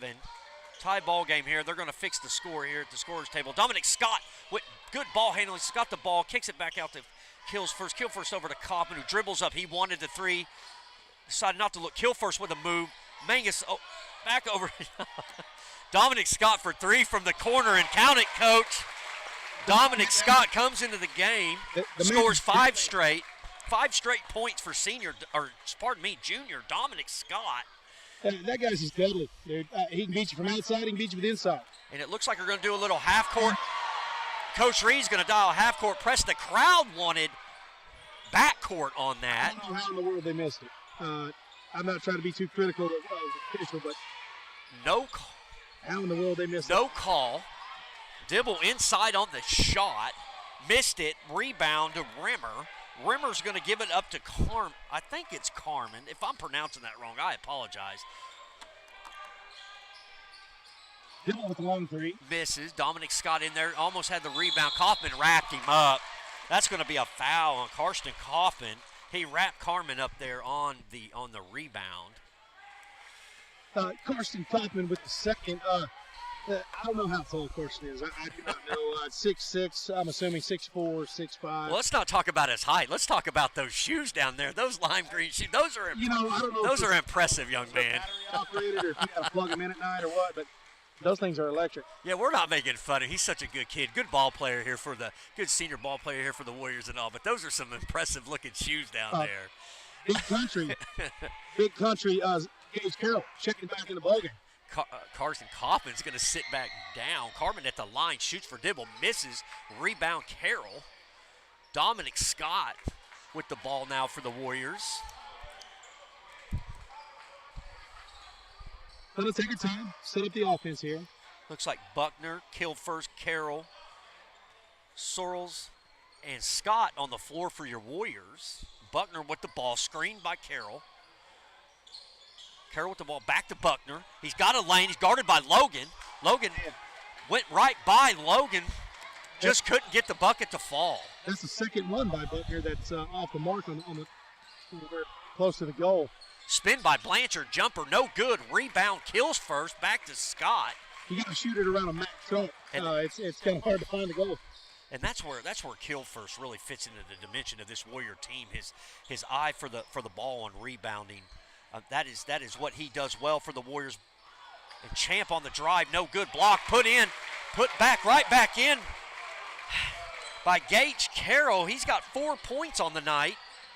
The senior Buckner down there getting on the floor, trying to get the ball. Dibble able to retain a three, no good. Into the first quarter. Your Warriors 12, Dibble Demons 8. We're going to take a quick timeout. You're listening to AHS Warrior TV.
Coming out of the break, start of the second quarter, your Apache Warriors 12, Dibble Demons 8, Scott, Buckner, Carroll, Kilfirst, and Mangus Sorrells are on the court for your Warriors. Mangus with the ball, brings it across the timeline. He controls the ball, far side wing. Comes up top of the key. Whew, got caught in my words there. Scott on the drive, baseline drive, no, dishes out to Carroll. Carroll off the mark, no good. Kills first in there battling, and there's Phillip Kill first with the rebound to Scott for 3, just off the front of the rim. Rebound by Blanchard for Dibble. Dibble wants to push the ball up to Greer. Greer drives in, and they're going to call the foul, and that's going to be on the big man, Gage Carroll. Got caught out of position there in transition. Rocket pass down the floor to number 23 for Dibble. He finished at the rim, caught Gage Carroll out of position, and Gage got him with the body. Free throw was good. 12-11, 7:30 left here in the half. Scott's going to slow it down here, slowing the pace down for the Warriors. Camarley is back in the ball game. Buckner with the ball up top to Carroll, over to Scott. Dominic Scott looking to drive. Seems Carroll had an open lane. Carroll with the move. Back door to Camarley. Count it. What a pass. What a pass to Christian Camarley. Count it. He's got 5 points on the night. Drive by Greer. Dishes out to Logan. Logan drives in, looks. Carroll blocks the pass.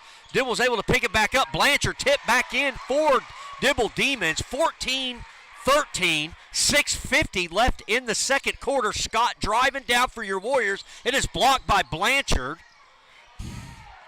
And Rimmer's going to bring it on. He's going to bring it in there. Oh, he got away with one there, Coach. Definitely walked right there. He slipped on the floor. No discredit to the kid. He had the numbers, but he got caught sliding on that one. No call. 14-15. Dibble takes their first lead of the game. Phillip Kill first at the scorer's table, set to check in. Scott drives baseline, a push there. It looks like it's going to be on Greer, Dibble. Or are they going to call that on Scott? They said Scott stepped out of bounds. Oh, Scott stepped out of bounds. It looked like Greer with a little push there. No call.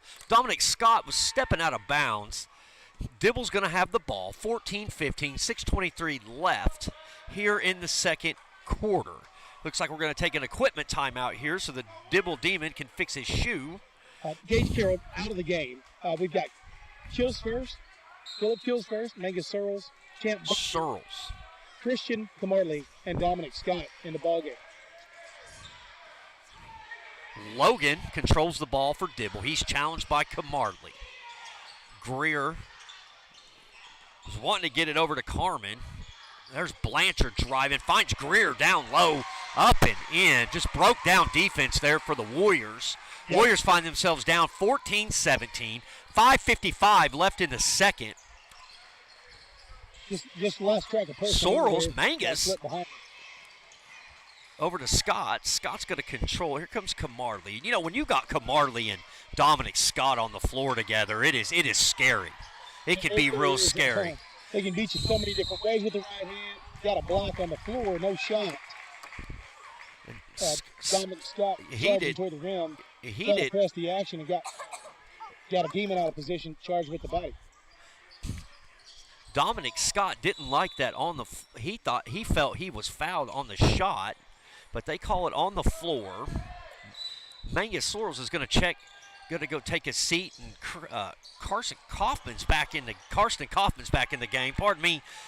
And the Warriors give it up to Dibble, who Logan controls it. He's wanting him down low, just broken down defense, but they missed. Phillips Kilfirst couldn't come up with the rebound. It's going to be Dibble ball. Checking into the ballgame, Cohen Kaufman, and I tell you what. Cohen Kaufman, I love being around him. He's a great kid, but has got the touch, man. The guy can shoot. And maybe that's what Coach Reed is looking for here, is to get some points on the board here. Definitely a fun kid to be around, but can shoot the absolute lights out of given the opportunity. Warriors are on a two-minute non-scoring streak here. That's what we need around here, you know. Kaufman to Kaufman. Kaufman to Buckner. Buckner with a good look. And it just off the fingertips of Dominic Scott down here in the corner. Champ Buckner.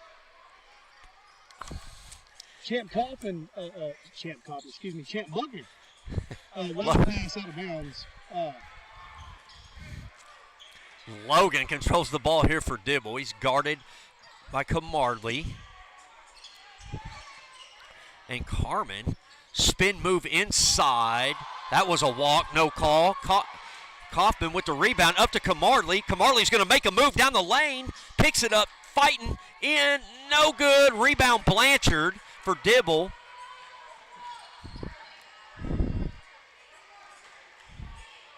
And it looks like Dibble's going to slow it down here as Carmen slowly brings the ball up the court. Look inside to Greer. Greer shoots, misses. Camarley and Karsten down low, ran into each other on the rebound.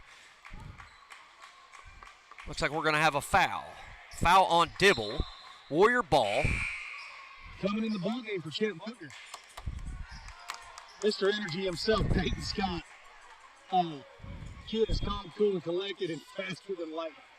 The guy can move, man. Number 24. Looks like Coach Reed has put in his small lineup. Got some speed and some shooters on the floor for the Warriors now. He's going with a small ball look here. Kaufman, looking at Kaufman. Kaufman driving down baseline. Spin up. They just couldn't get it to fall. 14-17, 4 minutes left in the second quarter. That's a good move by Kaufman there. It was just in and out with good touch, just in and out. Couldn't fall for the Warriors. Scott with good defense, able to tip it. There's a steal. There's what Dominic Scott can do best. It's all the way the bucket. Count it. Dominic Scott with the steal. And Dibble wants to talk about it. And of course Dibble's coach isn't happy. Dominic Scott. That shuts the 2.5-minute scoring drought by the Warriors. 16-17, 3:41 left here in the second quarter. Gage Carroll with 4 points. Camarley with 4 points. Dominic Scott with 7 points, if I'm correct here. Somebody do my math on our AHS TV YouTube. My math may be wrong here. Coach Price, it's always good to sit up here in the booth with you, talk about a little Warrior basketball. Yeah, have a blast, man. So now we're moving on to tournament time over in Canute, Oklahoma.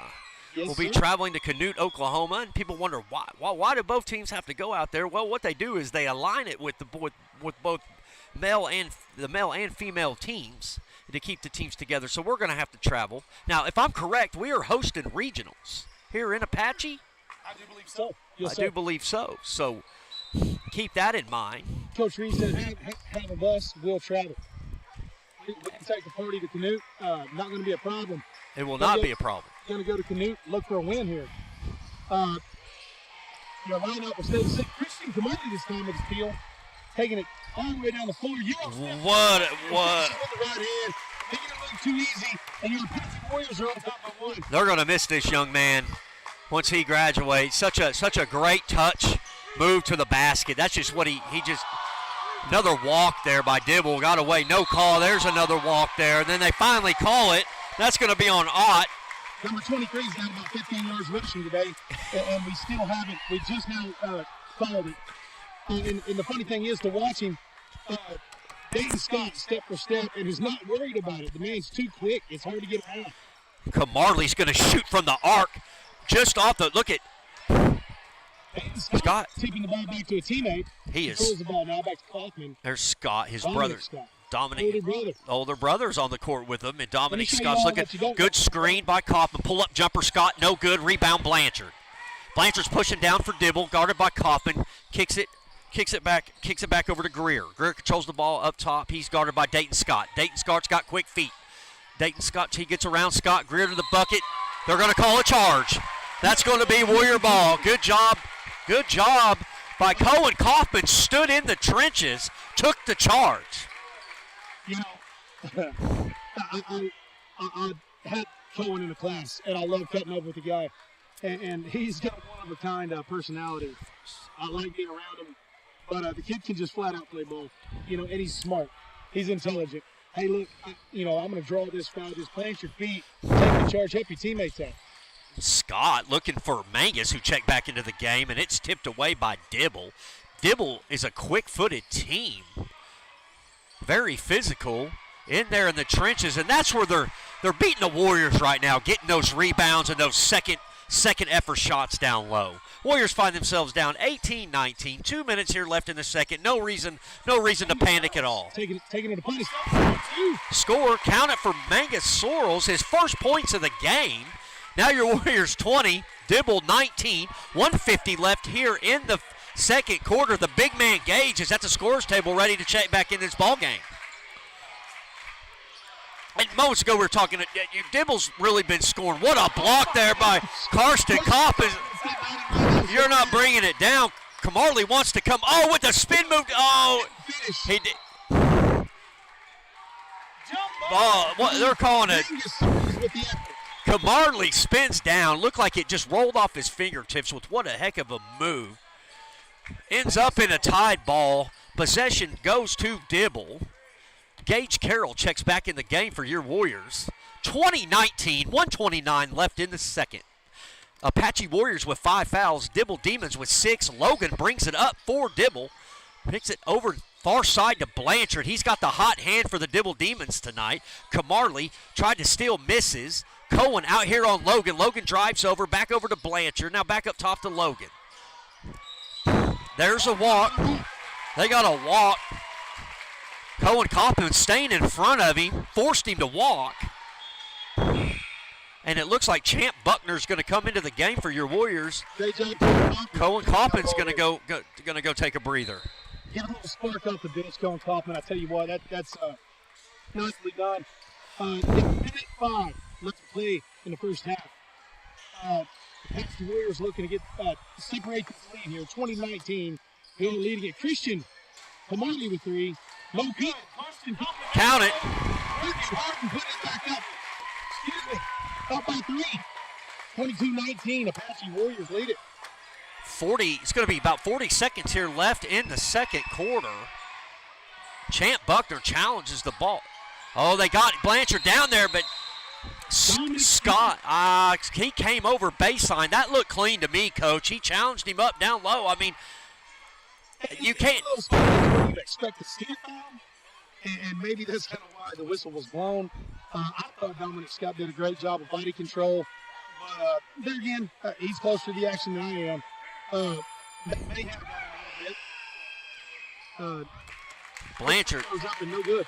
Blanchard misses the first one. That was just a good defensive play by Scott. That's his first personal.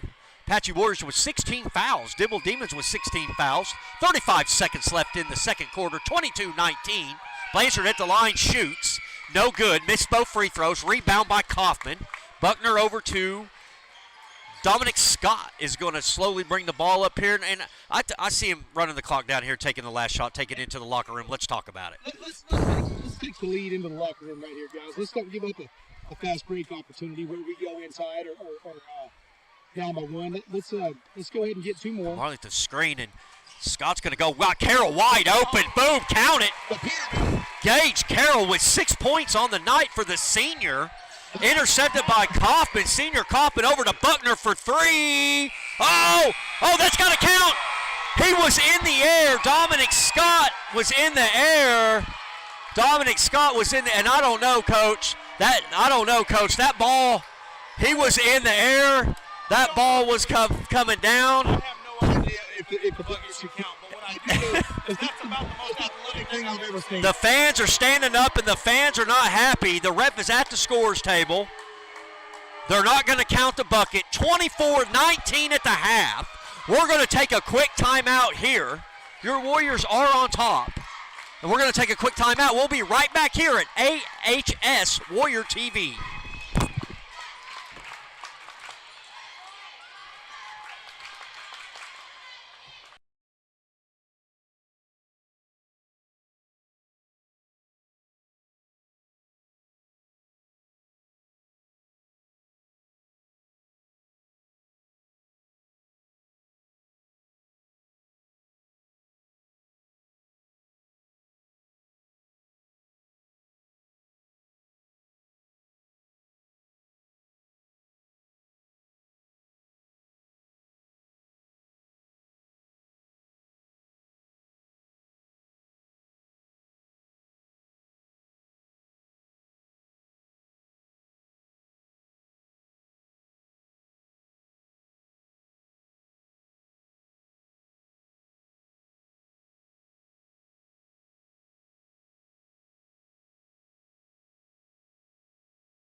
about 35 seconds here. We're going to start the third quarter. Your Warriors lead 24-19 over Dibble Demons. So far, it's been a good contest by both teams.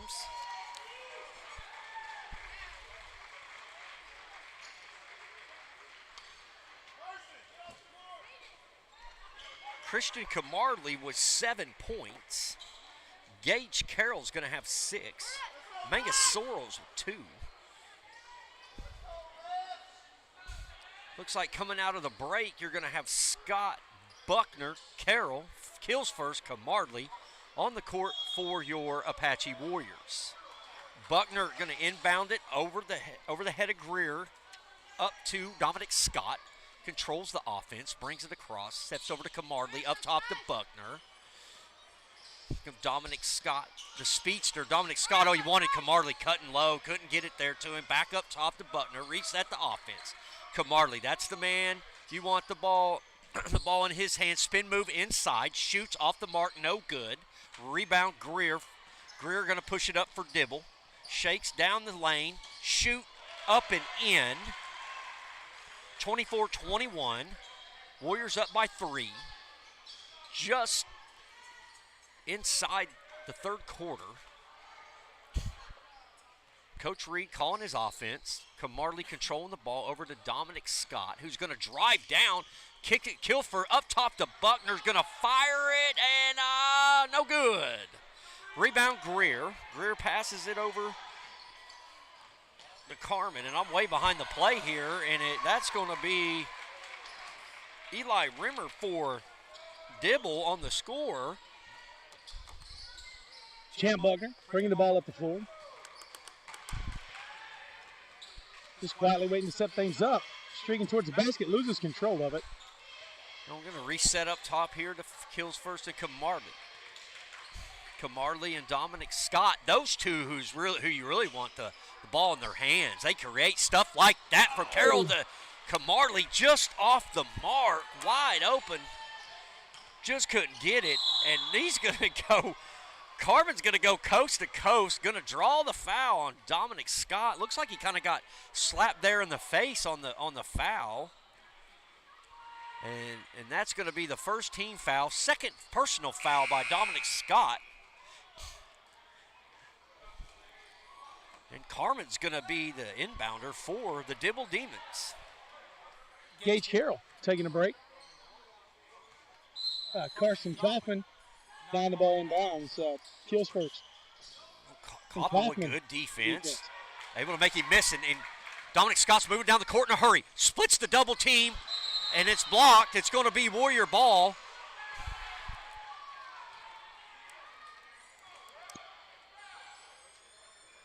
And sounds like some fans wanted a foul there, Coach. Yeah, I was kind of wanting one myself if it's not too much trouble, but they said he got all ball. So Carson Kaufman with the ball on the block. Power move, and they're going to call it travel. One too many steps, Mr. Kaufman. Just a few mental errors here. 24-23, Warriors lead by 1. 6:07 left here in the third quarter. Dominic Scott picking up the defense. Right at half court there. Gotta leave him stranded. Stranded at half court.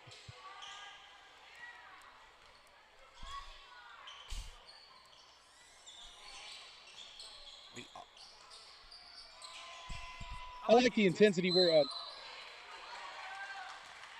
Carson Kaufman called with the push. I think that's going to be, is that going to be his, yeah, that's his third personal. He's going to go to the bench. Mangus Sorrells is going to come into the ball game for your Apache Warriors. Kills first here, challenging, and that's going to be off kills first. Dibble's going to retain the ball.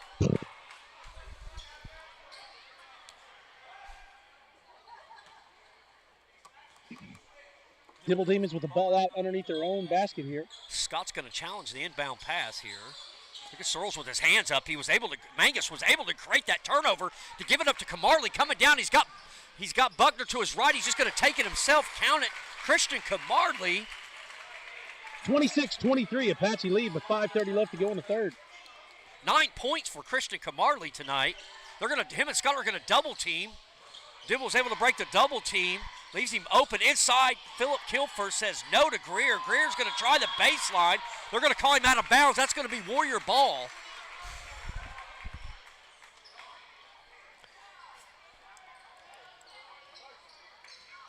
And Scott's going to control the ball here. Mangus, far side wing's going to take the three. Oh, almost in, no good. Rebound, Christian Camarley to Dominic Scott's going to drive in the paint, over to Philip Kilfirst, just off his fingertips.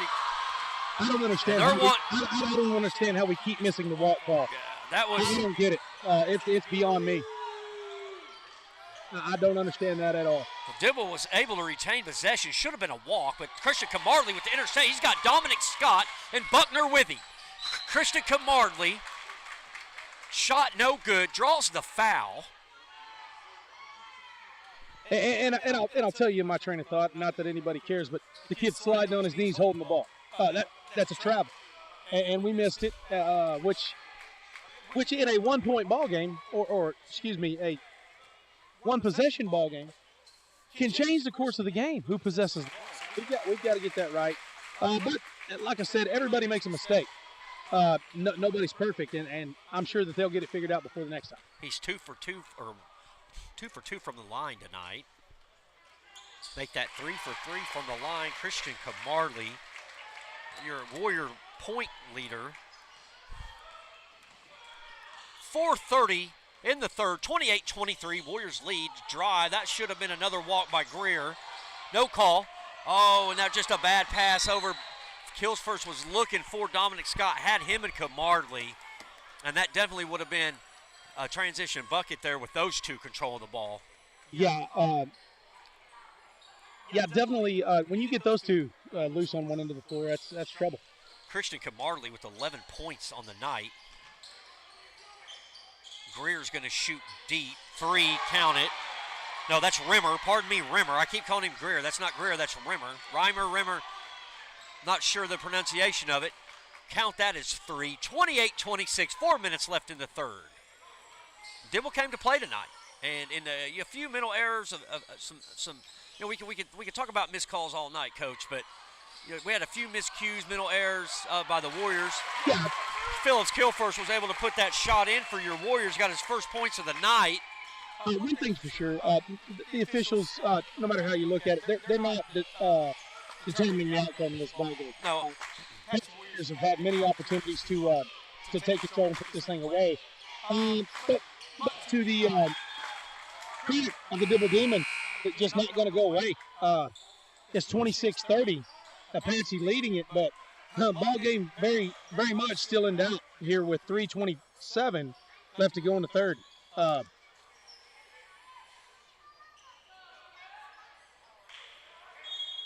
It looks like Dayton Scott's going to check into the game. Philip Kilfirst is going to take a seat. Buckner deflected the ball. Dibble was able to get it. Look, he's trapped in the corner. Dibble's going to call a timeout. That was probably a good timeout for Dibble because he was trapped down the corner here with Buckner and Mangus Sorrells. Statue of Liberty play. Your Warriors lead 30-26. 30-second timeout. Pretty good close contest here. Pretty good clean game. It really is. It is very close, very well deserved for both teams. And the reason I say that, and because I say that, man, both it could have gone either way, and it still could, with the whole quarter left to play. We're going to come out of the timeout here with Sorrells, Camarley, Dayton Scott, Champ Buckner, and Dominic Scott for your Warriors. Dibble with the ball. And just as a general rule, if you've got the two Scott brothers in there, along with Christian Camarley, it's a pretty good lineup. This has got a speed on the floor for the Warriors. Drive baseline for Dibble, count it, 30-28. Dominic Scott's going to control the ball for the Warriors. Over to Camarley.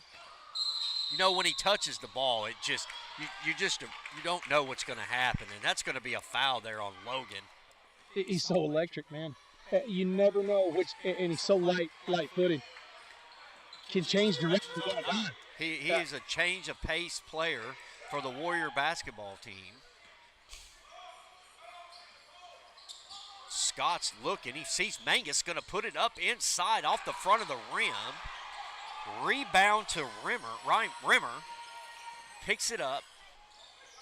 Mangus Searles off the mark there. A little miscommunication by Scott and Mangus. Dibble missed. Blanchard and Buckner tie it up. Possession arrow is to Dibble. They'll retain the ball. 30-28. Apache leading this one with 2:38 left to go in the third. Blanchard up for Dibble. No good. Camarley's going to push the ball up, and he's got space. Moving up the court, up and in, coast to coast. Christian Camarley. So fast and so smooth, my man, just making it look easy. Christian Camarley with 13 points tonight. They're going to get Dominic Scott on the foul, and if I'm correct, that may be his third personal. We'll get the score. Yes, it is his third personal, as the scores table throws that up on the scoreboard. And when you look here, Coach Reed's got to take Dominic Scott out. As close as this game is, we don't want him off the court, but you obviously want to. Yeah, you can't afford to lose a player like Dom Scott. You cannot lose him in a close game like this. 32-28, 2:21 left in the third. Carmen with the free throw, up and in for Dibble, 32-29. Kilsford checking in for Mangus Searles, going to leave Dom Scott in the game. So Dom Scott is going to stay in the game with 3 fouls. With 3 fouls. Misses the second. Dominic Scott with the rebound. Wants to push it up. He's got Camarley over to his left. Dominic Scott drives down. They're going to call a tie-up on that. Blanchard grabbed that ball. They're going to call a timeout. Possession arrow will stay with the Warriors. Apache hometown faithful wanting a foul there. I didn't necessarily see. In the field, kills first. Count it for the Phillips. Kills first. He has 4 points on the night. Carmen is driving to the lane, knocked away by Camarley. Kills first with the ball. Over to Buckner, and I think they wanted to dribble on that on Kills first. Camarley drives down. Count it. Count the bucket, and he's going to the foul line.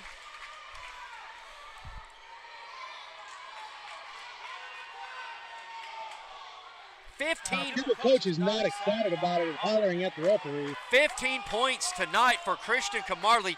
Coach Reed is telling Champ Buckner and Dominic Scott to back up. And don't let anybody behind you right here. We can't let them get loose in the backside. Christian Camarley makes the free throw. Timeout.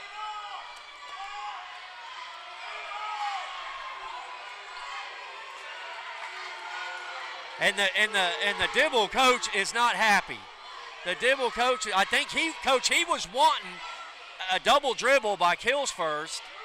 He was wanting a double dribble call. No call. Christian Camarley came down and scored, made the free throw, 37-29. They took a full timeout. But we've seen a lot of it just goes that way. You're not going to get a perfect game call. You're not, and it's human element. That's what we talked about before. With the travel call or this or that, not going the way we want. And you got to keep cooler heads prevail. On this type of situation. I understand it may not have gone your way that particular time, but you got to keep your head. And to the credit, Dibble coach is doing a very good job of expressing himself without getting out of control. He didn't draw a P, which looked like he was going to earlier in the break, but able to compose himself. And his strategy is point across with and these Warrior fans are getting loud. 37-29, 1:49 left in the third period. Apache Warriors, 3 team fouls. Dibble Demons, 3 team fouls. Christian Camarley, 16 points for Christian Camarley. What? I missed something. I was looking down, Coach. Are they wanting a technical foul on Dib? I don't know what's going on their sideline, but let's get it either call a timeout or let's play ball. I think they got a warning. The ref warned the Dibble coach and the assistant coach for Dibble. Warned him, and they got the technical. As he won't stop. A technical foul is going to be on the Dibble Demons coach. The Apache Warrior fans are liking it. We're liking it up here in the booth. And that is a... If he's not catchable, he's going to catch another one right here because he's not dialing it back in. Most of the time when you get a team, that's a heat check. You got to check the temperature, guys. Hey, don't lose your head here. You're about to leave the bubble point. And so we got to keep things under control here. That's going to put Dominic Scott to the line for the Warriors. Shooting the technical, makes the first one.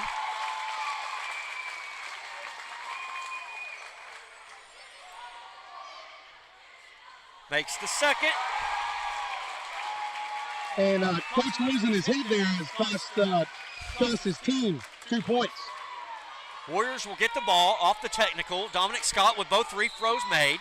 39-29. 1:49 left here in the third. Warrior ball.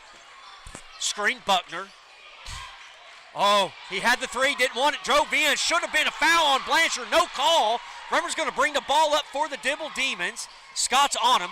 Scott's got to be careful here. He's got 3 personal fouls, Coach. That's trouble because how quick you're staying Dominic Scott directly in and out. That's going to be trouble all day. They got Logan trapped over on the side. He's able to get over to Blanchard, knocked away by Camarley. Buckner's got it. He's got Scott over. Oh, and a big foul. Big foul there. On number 10. On number 10. That's going to be Dane Carmen. That could almost went flagrant. Dominic Scott elevated, left his feet. Kid caught him with the body, knocked him sideways. Did he mean to do it? Obviously not. Just playing aggressive, but could have been seen either way. You never know, man, and especially when you got this much going on in a ball game. Inbound pass to Carroll, counted for the senior. 2 more. Gage Carroll, 8 points on the night for Gage Carroll, the senior. We go back to that foul. The refs have to distinguish between flagrant or not. I felt there was a little more there. One thing we don't want in this game, Dominic Scott all the way up and in and draws the foul. Dominic Scott. And now we're talking. And now we got a little unsportsmanlike by number 10, Carr. He's down there talking. And this is what we don't need in this game is the Warriors need to keep their composure. Let them talk all they want. Let the Warriors keep your composure. Yeah, you got to play your game, which is Dominic Scott. Coach Reed is not having any of it and is trying to address Dayton Scott about that. Dayton Scott, anytime Rutgers in trouble, you're going to run that. I do understand what he's talking about there. There we go, and there he's got his brother to the right. Camarley's cutting down the lane for me. Put at the Buckner. Buckner's going to drive. Is he going to? Nope. Back to Dayton Scott. Coach Reed didn't like that. I think he was wanting it, but it don't matter. Christian Camarley with the three. Your Warriors have taken a commanding lead here in the third. 47-29. He's got Dominic Scott on the break, up and in, and the foul, and the foul, and the foul. 1.1 second left in the third. Dominic Scott, the junior, Dominic Scott to the foul line. And here's one thing we can say about the technical foul. Sometimes, and I've been guilty of this in my baseball, you can go out there and get a warning like that from an umpire, from a referee, fire your team up. Dibble Demon, go out and you get a technical foul in order to try to fire your team up, and it has totally worked against them today. Dominic Scott with 12 points, 50-29, and once Dibble got the technical, coach, it changed their whole team's attitude on the court, and they paid for it. Ever since the technical, body language is different. Their effort is different. and look defeated. Look defeated. Dominic Scott.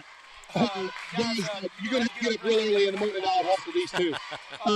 Big country Gage Carroll getting down on the floor for a ball, tipping it to a teammate, finding Dom Scott on a line, on an outlet pass with the layup. It's selfish basketball here at Apache, Oklahoma. It's a testament to how they're coached by Coach Reed and the effort. Coaches can't put out effort. That's only the players that can put out effort. Big guy, 6'10". I'm not sure what he crosses the scales at. But what I do know, he's too big to be throwing around on the floor. The band does not have a problem getting loose on the floor, tipping the ball to a teammate to help him out on the other end to score, bring the score 50-29. Apache on top of the Dibble Demons. Christian Camarley with 19 points, Dominic Scott with 15 points, and that's not unusual for this Warrior team when you hear both of those names in the scoring column. If you're able to hear that Apache Warrior Arena, Warrior Event Center party is alive today. Trying to will these Apache Warriors to victory in a very physical ball game. Gage Carroll got caught reaching right there. Yeah, they're going to get the reach on the big man. It was one of the 8. Saw the ball coming in, trying to reach over the top. He got called for it. That's going to be his second personal foul. 14 fouls by the Warriors, 17 fouls by Dibble. 50-29, 7:54. And Dibble with the ball. Greer's going to shoot. They're going to get Buckner for the foul. Okay, we'll take your word for it. And Greer is going to go the foul line for the Dibble Demons.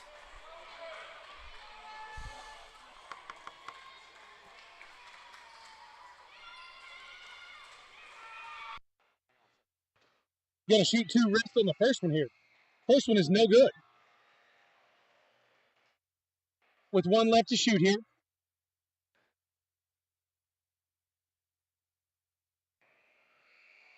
Second shot is up and off the front of the rim. Dayton Scott with the rebound, and he's got some action behind the back and takes a look at it, backs out. And that's a safe play. Going to take a look at it and see what we got. Christian Camarley for 3, no good. Dominic Scott with the rebound, kicks it back into Christian Camarley, drives the lane, takes a look at it, kicks it to Champ Buckner. Right back to Buckner with the right-hand layup, and that'll be 2 more. Great ball movement by your Apache Warriors. Ball down low. Defended by Gage Carroll. Defended well by Gage Carroll. Ball passed out to Dominic Scott on the outlet pass. Dom driving in the lane with the right hand and finishes. 4 easy ones for the Apache Warriors. Dominic Scott with the score. Dominic Scott with another score. So I had to take a quick timeout, folks. We're back. Greer drives. Carroll contested. They're going to get Gage on that. Gage or Champ Buckner. We'll see which one they call it on. Gage was standing there, hands straight up. Now, it could looks be like he got it on number 55. That's going to be his 3rd personal. 16 fouls for Apache. He plays with so much heart. He really does. He's such a good kid. We're going to miss him here. We're going to miss him. And I don't know if you saw that there at home. I don't know if you saw that. I don't know if you caught the body language of Gage Carroll. Yeah. He looked over at his teammate Champ Buckner and said, "Pick your chin up." You know, and that's a senior leadership right there. Hey, pick your chin up. We got a ball game to win. 54-29, 6:45 left. Blanchard at the line for Dibble. Makes his 2nd free throw. Got a little wrapped up there with Greer and Scott trying to get the ball, but Camarley's going to get it to Buckner. Here comes Camarley, going to go down, finds Scott in the corner. Count it! Dayton Scott with a 3. With his first points of the night, Dayton Scott. They're going to call a foul on Mangus Sorrells. Now, that's going to put Dane Carmen to the line, 57-30. Your Warriors lead. 17 fouls for the Warriors, 17 fouls for Dibble. 6:25 left. That's going to be Mangus's first personal. Your Warriors with 4 timeouts. Dibble with 2 timeouts left. Champ Buckner taking a break with Cohen Kaufman coming on. Now, Champ Buckner, not having a Champ Buckner kind of night, has kind of struggled. But the true test of a champion is, like you said, Gage Carroll, pick your chin up. Keep playing hard, and that's exactly what Peyton Scott with the long pass down to Camarley. He had Cohen Kaufman wide open under the bucket, but Dib was able to knock it out, or they're going to call a foul here. Which may have been a pretty good foul. I don't number know. 10, and that's Dame Carmen. And if you leave Cohen Kaufman alone with the ball, he's going to score. But that does send Christian Camarley to the line. That'll work. He is 5 for 5 from the line tonight so far. And Houston Heron is going to check in the game, and Dayton Scott is going to take a seat. Dayton Scott had the privilege of coaching him in football. The kid don't get tired. You can hand the ball to him every play. He is not going to get tired. He's like a machine. Christian Camarley. Houston Heron, same way. So you swap one for the other, get a set of fresh legs in there. But both of them are amazingly fast. Camarley's going to push it up here for your Warriors. He's got Heron over. Couldn't get it. Stepped out of bounds. Going to be Dibble ball.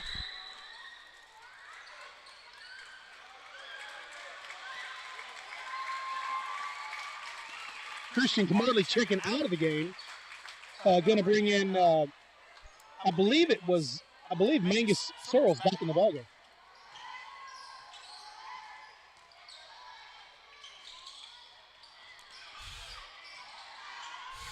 Greer up for Dibble, no good. Blanchard, no good. Mangus finally with the rebound, and Dominic Scott's going to push it up. He's got Heron to his left. Oh, with a nice touch and move, Dominic Scott for your Warriors. And they don't have an answer for that. It's hard to have any kind of answer for that. Defended very well, and Dominic Scott just finishes. 61-33, commanding lead for your Warriors here. Double team on Scott, able to get it to Mangus. He needs to get it across the timeline. Over to Houston Heron, controls. He's going to drive down. Houston Heron to the bucket, no good. Mangus Searles putting it over the rebound, and no good. I thought he had 2 right there.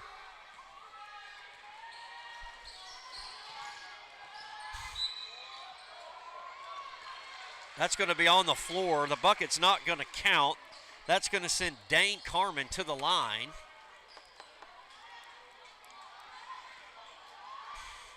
Karsten Kaufman is in for your Warriors.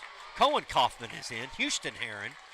Gage Carroll checks in. Dominic Scott to sit down. And Mangus Searles lines up your 5 on the floor for your Warriors, who are up 61-35. 5:01 left here. 17 fouls for the Warriors, 19 fouls for Dibble. Carmen is at the line for the Dibble Demons. He misses off the front. Rebound, it goes to Houston Heron. He pushes the ball up to Cohen. Cohen has the ball over to Heron. Heron's going to give it up to Mangus. Coach Reed is wanting Karsten Kaufman to cut down baseline. Watch Kaufman here. He's going to line up for a good shot here, I think. If he can get alone in the corner, he's going to knock it down. Karsten Kaufman with the ball. Houston Heron cuts baseline. They give it to Gage. Gage, the senior, going to make a move inside and count the big man, Gage. The big man. 10 points on the night for the senior. Senior not all take it. Thank you, sir. I'll take 2. And they're going to, Mangus and Carroll are going to double team Dibble, and he just throws it right to Mangus. He's got, and he just, little too much touch. Dibble able to steal the ball there, and Carmen is going to, and they're going to call a, they're going to count, and that I do believe that is his 5th foul. And Cohen Kaufman again with the 2nd offensive foul of the day. That is the 5th foul for Dane Carmen. He is going to go sit down. He is out of this game. 5 fouls. Cohen Kaufman to bring the ball up the floor for your Warriors. Mangus Searles to inbound. 63-35, waiting on a substitution. Dane Dane Carmen has fouled out of the game for the Dibble Demons. Apache Warriors just running off and leaving the Dibble Demons here in the second half. Tucker Skipper checks in for the Dibble Demons.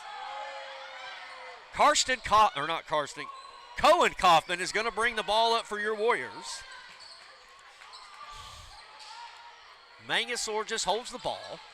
He's going to push, drive, senior drive, big foul by Connor Pickard for Dibble. That's 10 team fouls. No, they're calling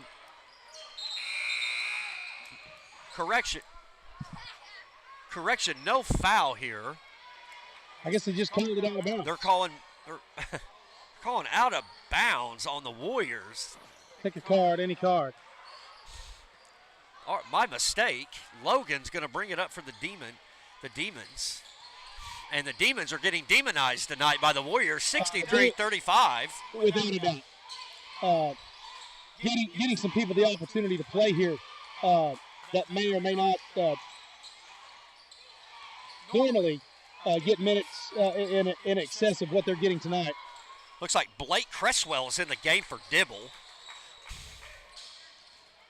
Cohen Kaufman bringing the ball up the floor. Across, skip pass, Mangus Searles.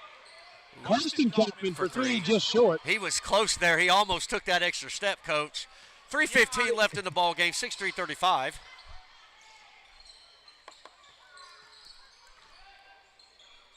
Down to the corner and skipped away. That's going to be out of bounds. Warrior going to be ball. Apache ball.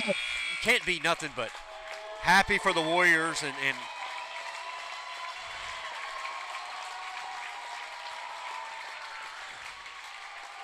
number 32, Jakari Severson checks into the game for the Warriors. Number 23, Jason White in for the Warriors.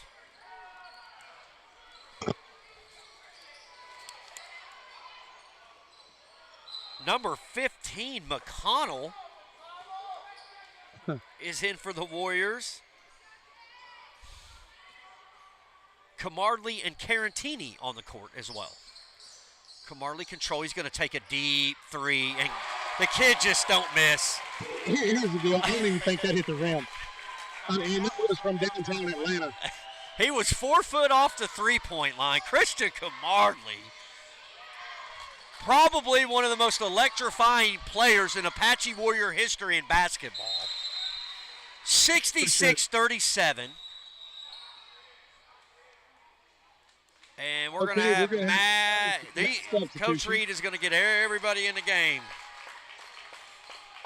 And Houston Heron back on the court. Carantini stays on the court. Number 10, McGuire, is in for your Warriors.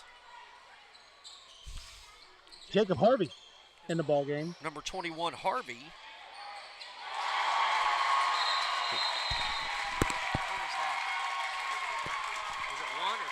Number 1. Carantini with the score. Was it a three or was it while I was looking down? It was a number 1. I got you. With a 3. Oh, with a 3. Yes, sir. Okay. Sorry, folks. I was looking down at my scoring sheet. Dibble scores. 2 minutes left here in the game. 69-37. Your Warriors are all over the Dibble Demons. Houston Herons dialing it up, no good. McGuire with the rebound. And it looks like it's going to be over the back on McGuire. And that's going to give Dibble the ball. Got some fresh young legs in here, Coach. Just get them some playing time that normally don't see it. And it's with a commanding lead like this, you don't want to risk hurting your star players. And when you do get in a game in front of your home fans in the last home game of the season, I want to show Coach what I can do. But we're dialing it up, and we're still knocking it down. Houston Heron takes a good look at a shot. Rattled around there, did not go in, but a very, very high percentage shot for him. Kason Crocker makes the first free throw for Dibble. Is it Crocker? Maybe Crocker, pardon me. And he makes his second. 69-39. Warriors with the 30-point lead. Harvey has the ball. He had Houston cutting across. He decides not to pass. He's going to drive himself, draw the foul. And the foul is going to be on Van Schubert for Dibble. And we're going to have some more substitutions coming in. It looks like Jakari Severson, McConnell, and Jason White are set to check back in for your Warriors. And we talked about this before. Dibble goes out, coach is upset, and right or wrong on the call, gets a technical. And I'm not commenting on the technical whether he was right or wrong, but I do know it is totally taking the wind out of Dibble. It's taking the wind out of the Dibble Demons right here. It just, I don't know what about it happened, but totally changed the entire attitude of the ball game. It changed completely, and it's in a game you don't really want to see technicals. Those things are going to happen. A lot of emotions, right? It was a close ball game until the fourth quarter. Dibble and the Warriors were going back and forth, both sides of the ball, playing really good sound basketball, real clean match, foul here and there. Then sometimes emotion gets you a call you don't want. When you look at it, and he wanted the double dribble, and unfortunately for the coach, the double dribble turned into a technical, which turned into points for the Warriors, plus the ball to score again.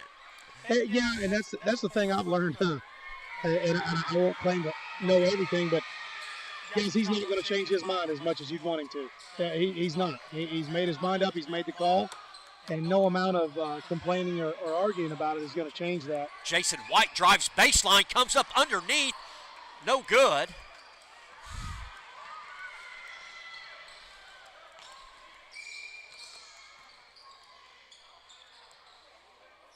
I'd like to thank you guys.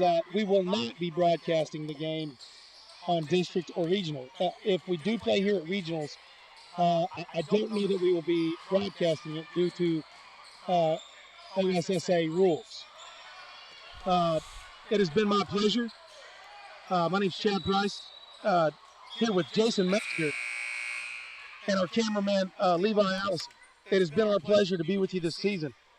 Definitely something we're going to look at doing next year. Definitely something that we need to make a staple here at the Warrior Event Center. So I would like to put it out there to you. If you guys, if it is something that you enjoy tuning into this YouTube channel, make sure you comment below. Like and follow. Christian Camarley is going to end the game with 23 points.